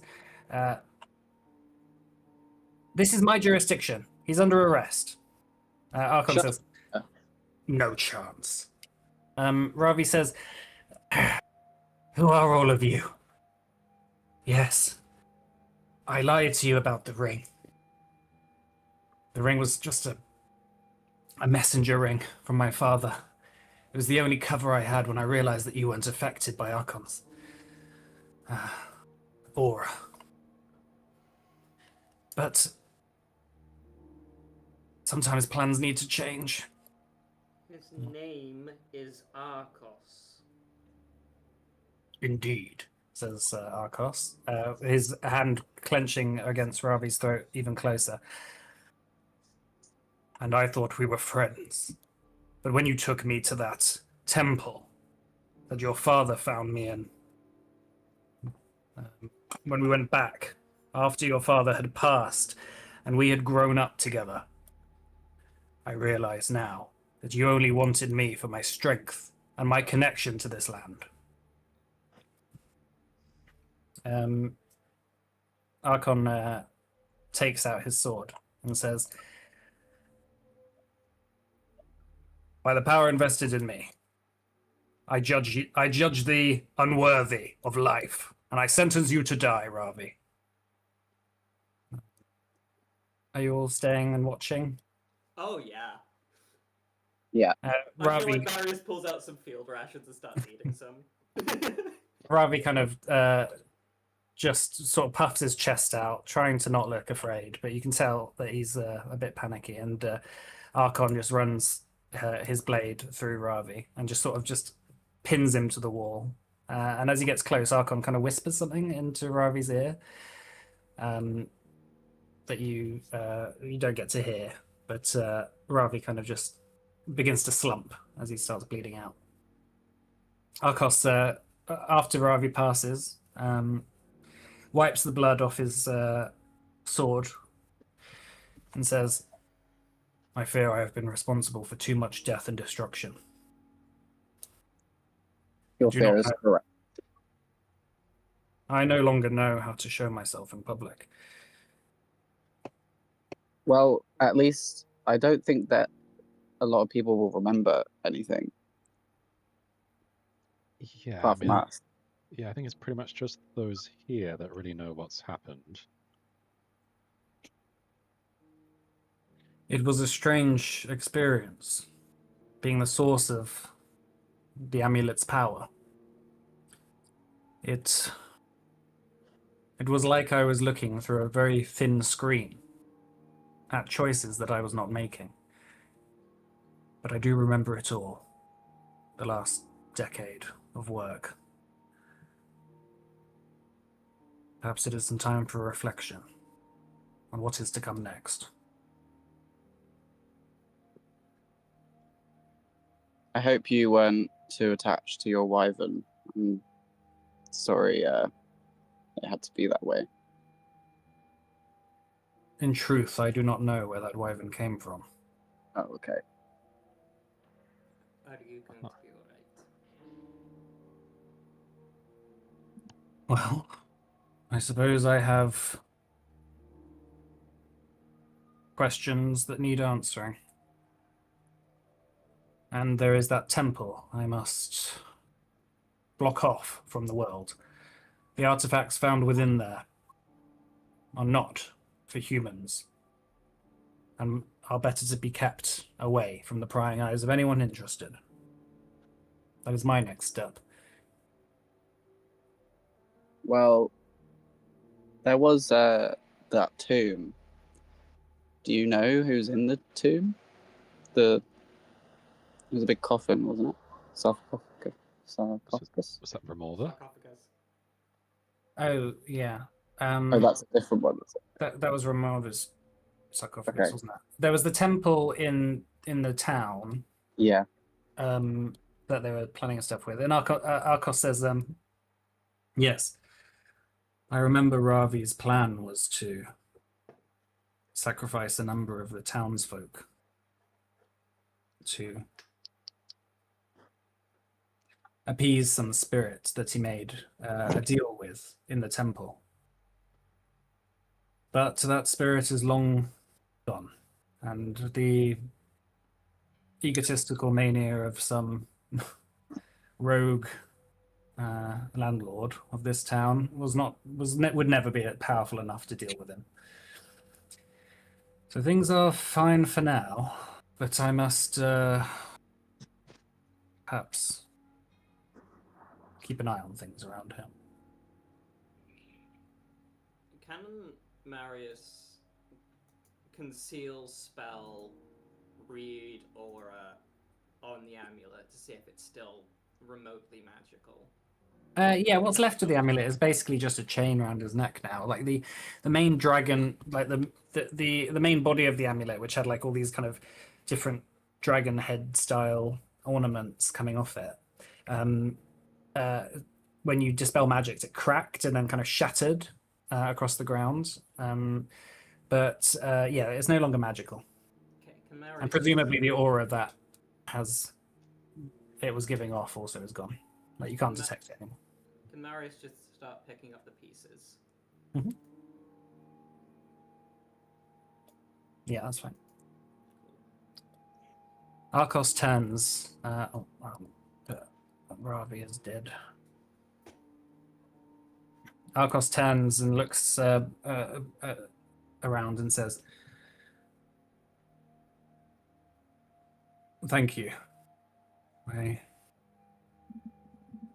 do not know how it is you managed to withstand the aura, but it feels like it was meant to be. The amount of damage that we could have caused is indescribable." Yeah. Yeah. What do you know of this aura? Whatever it was doing.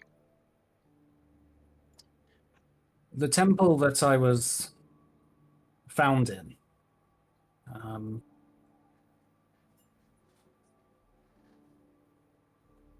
my memories from before Ravi's father found me are very limited. But I was found in the temple, buried under some rubble, and as you can see, burnt quite considerably. Some sort of explosion had buried me there. The temple itself kept me alive, and from Ravi's father's estimation, might have been 100 years or so. I was in stasis down there till I was dug out by his father. The temple has an evil aura around it, but due to my heritage, I was able to withstand it. When I returned later with Ravi to investigate, perhaps discover more about my past and why I was down there, Ravi unfortunately did not have the same force of will as I did.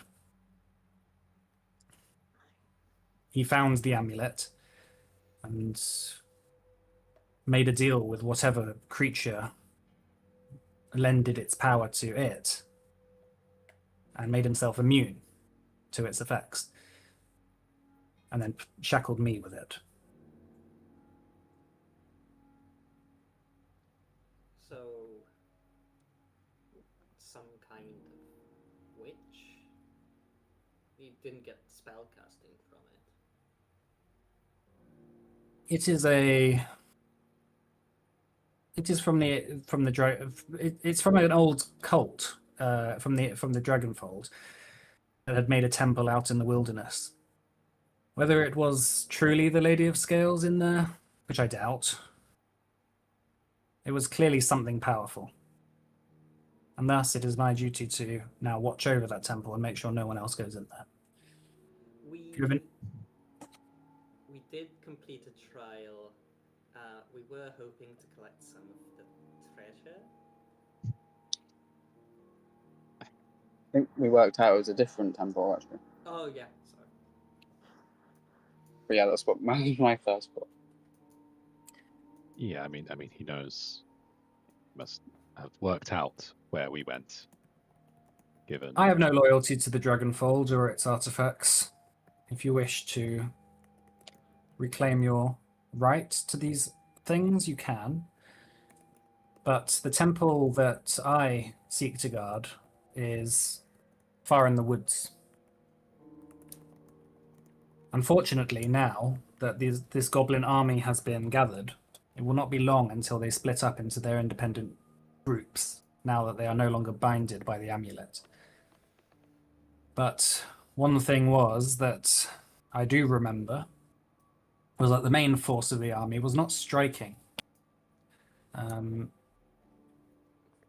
at Killard.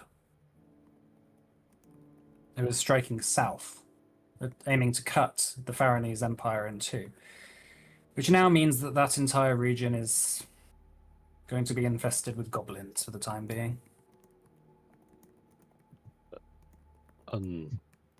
Uncoordinated ones. Indeed. Not one fighting force, but many. I assume they will slink back to their caves and their trees before long. Just the usual problems they cause for the most part then. Indeed.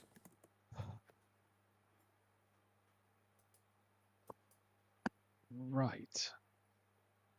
So this temple of yours, what's your plan with that? Do you want to try and block it off? Cave it in? Hide it somehow? It is a sworn duty, I feel, that is only suitable to myself. I must not allow the word of its location to be spread, if you understand. So, if we wanted to find you again, best look there.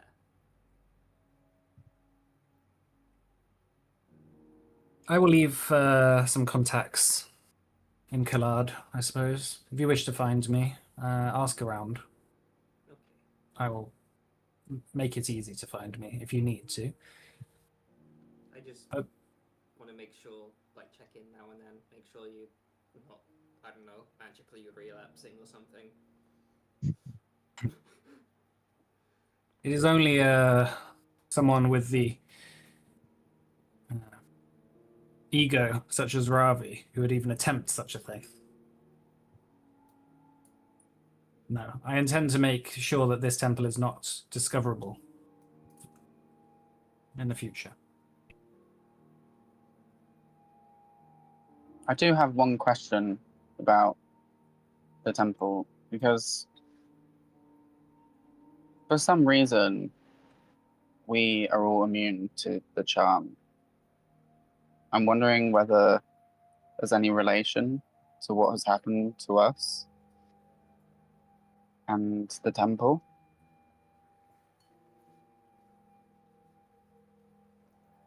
Would you This, know anything? this I do not know the answer to. It is expected that were you to seek out some information that would be of help to myself, perhaps you would contact me. And can you do the same if you find anything out? Have Could you got contact us? have you got an address I can write a letter to, perhaps? I have an inn that I'm staying at in Mervine. I mean, we did have that device. What device? Oh, we Oh, could the communication device. pick it up Yes. again. Yeah. Oh, yes. I have Robbie the might have one on. well, he reaches into his bag and sort of takes one out and says, "Very well. Take this," and he hands it over to you. If you need to get in contact with me, I've got another one. Well, your old one that you left on the streets. You found that then. I will be in contact, so you feel free to contact me. They only go, as far as I'm aware, 2 ways. So Okay. Can I just ask? Did you know? So when Priya saw you earlier, I was thinking this. were you aware that I wasn't Priya? Oh, yes, Ravi was keen to allow you to feel safe and secure. The reason why he came and visited you and gave you the ring was because we could tell through your prior conversations that you wished to create the device, and if you could not create the device, you would create the golem. Well, the golem would have been a much more difficult challenge for us to fight than a device with a ring that did nothing. So, Well, in our defense, we didn't know that the ring Right. did nothing. yes, the ring was just a ruse. From now on, I'm going to check the magic of every single item people claim is magical, just Yeah. to make triple sure. He was boasting quite a lot to me that you had been so fooled by what was just a tinkerer's messenger ring. He uses it to pay his accountant with. See, this is the thing, right? If you have a magic item that's purpose, allegedly, is to nullify magical effects, then it stands to reason that when you try and identify the item, you wouldn't be able to identify its effect. Yes, that logic. That's what we intended. Yes, we totally just didn't forget to. Nevertheless, I am sorry for your loss. Yeah, me too. And yours. That wyvern seems pretty handy.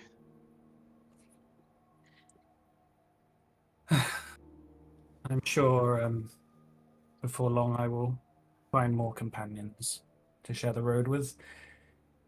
I have had a long and yet confusing life. You never know what's ahead for you. Just how old are you? I suppose you may not. Maybe I suppose you don't know, do you? As old as his tongue and slightly older than his teeth. I do not know the specific, but like I said, I remember very little about my life before I was trapped in that temple. Yeah, exactly. So, You could be 1,000. How long did Dragonborn live? well, all I remember, and what I've gleaned from my research under both Ravi's father and Ravi later on, was that my armor is the armor of King Rold's Dragon Brigade, which is disbanded about 150 years ago. But who's It to was say a it wasn't inherited? It was a Faranese paladin unit. Let's speak with the Faranese. Like how? Like obviously the Faranese all left, but like Was Ravi just like, hey, get out of town? Did you do that? What happened there? Ravi had been killing their scouts, and then made a deal with the general of the region to pull back, that he would take over the security of the town whilst they went into the fort. Hence why he had been collecting so many taxes, because he had a few bribes to pay. Right. The Faranese are corrupt, but they are not so involved with this kind of dark magic. Nevertheless, it would have only been a matter of time before we had marched up to the gates of the fort and mind-controlled the inhabitants of that as well, and we would have had an entire Faranese battalion on our side. So I suppose it is good that you stopped me when you did. I suppose that begs the question now of, do we contact them and say, hey, it's all cool now. You can come out of your little hidey hole. It's going to take them a while to get back, and the townsfolk will probably not take very kind to acknowledging that something terrible had happened, and the Faranese were not there to protect them. Yeah. Regardless, the town is currently unguarded. And full of goblins and trolls. It's not unguarded whilst I stand, Priya says. It's currently very lightly guarded. Very, very lightly. You do have to Arkos sleep, says, you know.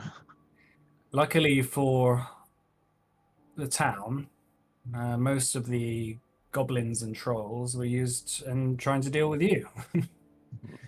The hobgoblins might have slunk off into the woods, but they know better than to attack a populated town on their own. There is another thing I wanted to ask you about.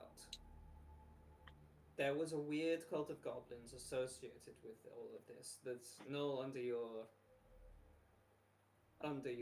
sway. Well, under Ravi's sway. They seem to revere some kind of flesh angel. Ah, yes, Keshka. So Keshka was involved in a kind of transfiguration type magic.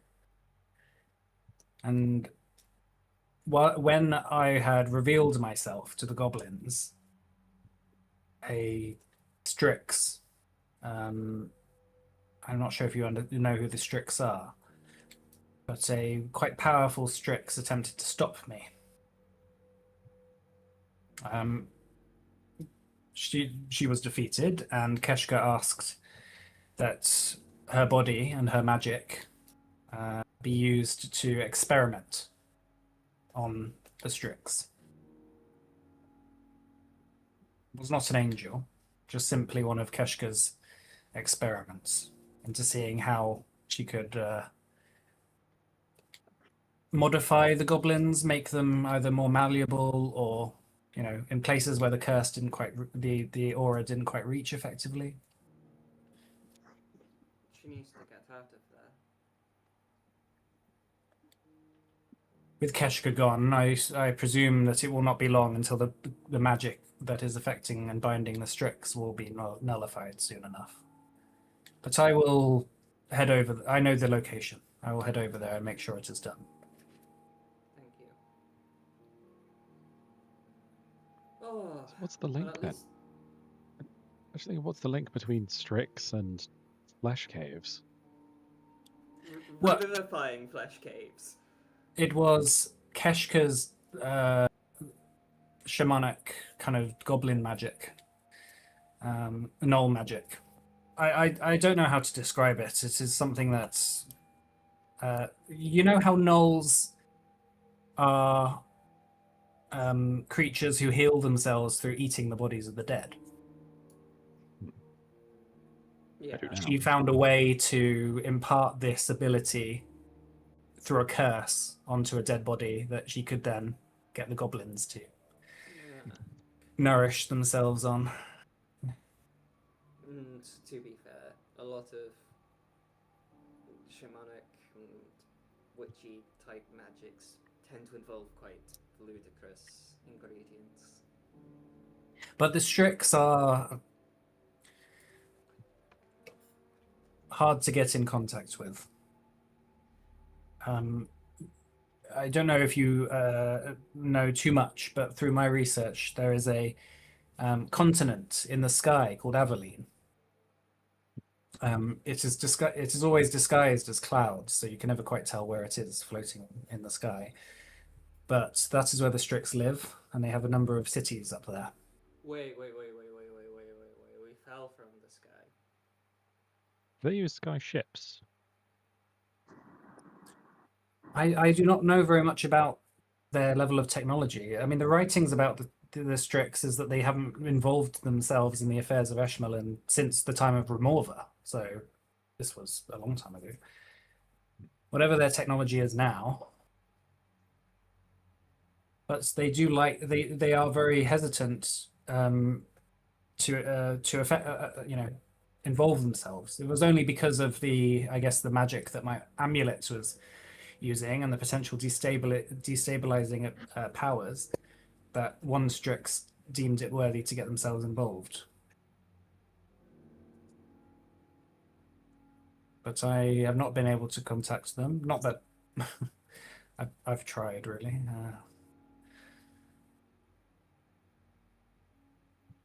Just kind of look to the group. Maybe something to look into, just tapping the ear. Well, you wield Sunfang. That is the best chance of getting an audience with the Strix of anyone. We just need to keep it on us at all times. Mm-hmm. Forever. Yeah. Well, it is the only sword that can deal with the Lady of Scales, so it's the only sword that can banish her. So it is good that perhaps you do try and hold on just in case. But we'll see. I've got to put some things in order, unfortunately. So I will bid you farewell. All right. Well, if you need us, Yes, just contact me whenever you need to. I will be able to respond on the device. and if you need any help, sorting out your temple thing, then let me know. Bit of a civil engineer myself, so some might be able to lend a hand. I will take that under advisement. Farewell. Goodbye. And then he sort of runs off through the trees. And Priya stretches and says, "Gosh, what a mess." You're like looking at all the dead bodies. Yeah. We need to bury Cadell. Cadil is dead. So what's yes, of course, but what's your plans after this? We could use a group like you defending the city or the town. I'm not a warrior. I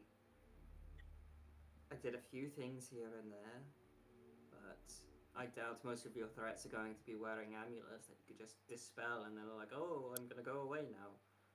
No? Yeah, likewise. I mean, prior to what, a week? How long was it we fell? A week? Prior to that, It's been like maybe coming up to a month or something now, I think. A month? Yeah. I need to send a letter. It's been 2 weeks. I mean, 2 weeks. It's like 16 days. prior to a couple of weeks ago, I frankly hadn't been in a fight. And now it just gestures towards the slew of dead bodies all around, the wyvern, the everything. It's like, this isn't normal. And No. my concern is it's starting to feel more like it's normal. Mm, Well, what do you want out of life, Wilhelm? It's quite a bit of a big question. It's a simple one. What do you want?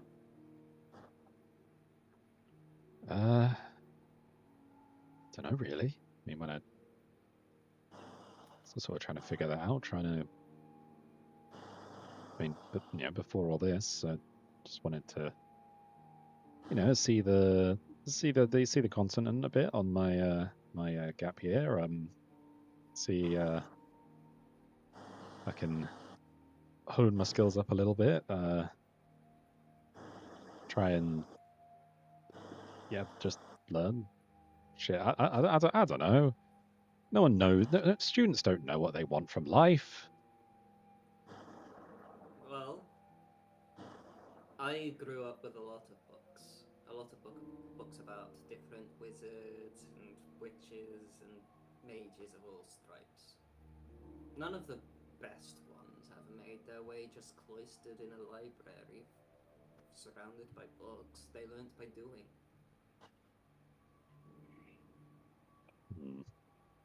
I mean, the way to being a good wizard. Is it really going to be this? Oh yeah, plenty of times. Ugh. But maybe you're feeling like it's becoming normal because it's your calling. I feel like the day that I can be involved in this much death and not be bothered is the day that I need to stop. Well, it's up to you. There is that portal room. You can always just go home. True. I mean, there's plenty of there are lots of wizards in Sanathal. They might be able to get some help with our situation, but There are people I want to let know that I'm not dead so that they don't give my room to other people. But I'm sure I can send a letter or something.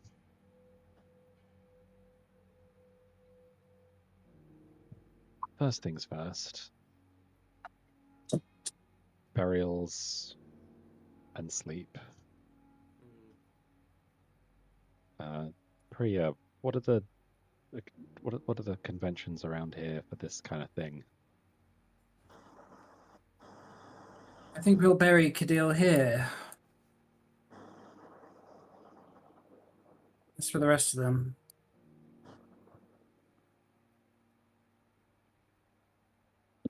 I'll make arrangements. You get some rest. You deserve it. Do you know how he would want to have been laid to rest?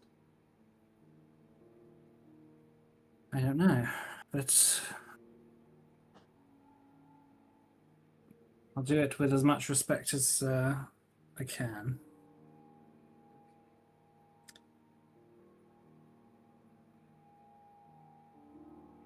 She starts digging a hole in the center of this kind of earth pile. I guess as you slink back off towards the town, thinking about what Not is yet. to come in the future. Oh, Not yet. what do you want to do now? You want to just? I need to help Kassam in the trees. Oh yeah. After a while, you see an injured Kassam come back, licking his wounds. I'd quite like to check Ravi's pockets, or like just search his whole body.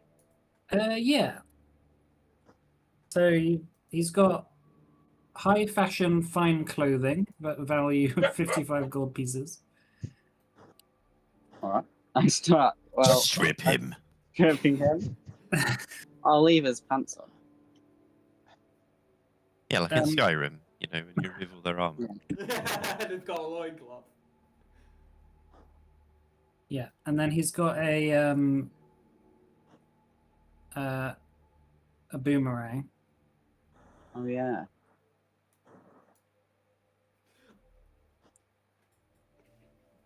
Well, Dane really needs a range thing. I don't know what kind of Yeah. what is a boomerang? It's in the club martial group. It's a martial weapon. I'm pretty good with martials. So. Funny enough. Well, I think X, but I remember if Marius needed range stuff as well. If it's martial, then it might make sense for you. Or Dane. Yeah, I could take it. yeah, I mean anything thrown will only be good on Bourdain, right? Oh yeah, good. Alright, yeah. What's the item called? So he's got a special boomerang. So his basically a based boomerang. Like it's just called a boomerang, but it's got an additional 1d4 bleed because it's got like these razor edges on them. 1d4 bleed, yeah? Yeah, so it's 1d6 plus strength, bludgeoning, Uh, and then plus 1d4 bleed. 1d6. Yeah, 1d6 bludgeoning. Need to work out how to add the bleed.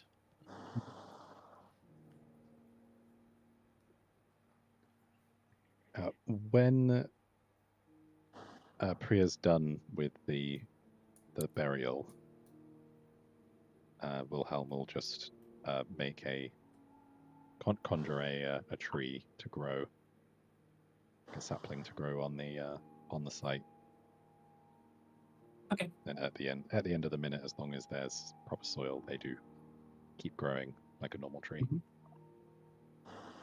Cool. Yeah, I guess just as the night comes in and you rest up, you see Priya very respectfully carrying Kadil's body and placing it into the dirt and putting the tree up on the spot where he fell, was laid to rest.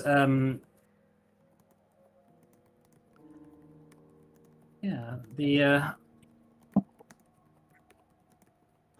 the reminder of just how these things go sometimes. Can I also pick up the ring that Ravi? Yes, it's a messenger ring. Yeah, that's useful. It's called a messenger's ring. I can add it to my inventory. Mhm. Or the group's inventory. Have a look.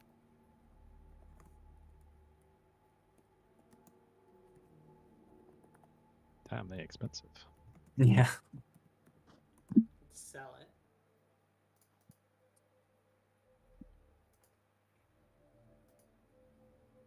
It's quite useful. We would probably do well to sell it. You might be making a fair bit of money from other things. Messenger's ring. Dispatch messengers. Good idea. Is a good thing, though. To be fair. Yeah, but it is also like 4 times as expensive as our next most expensive magic item. Ah.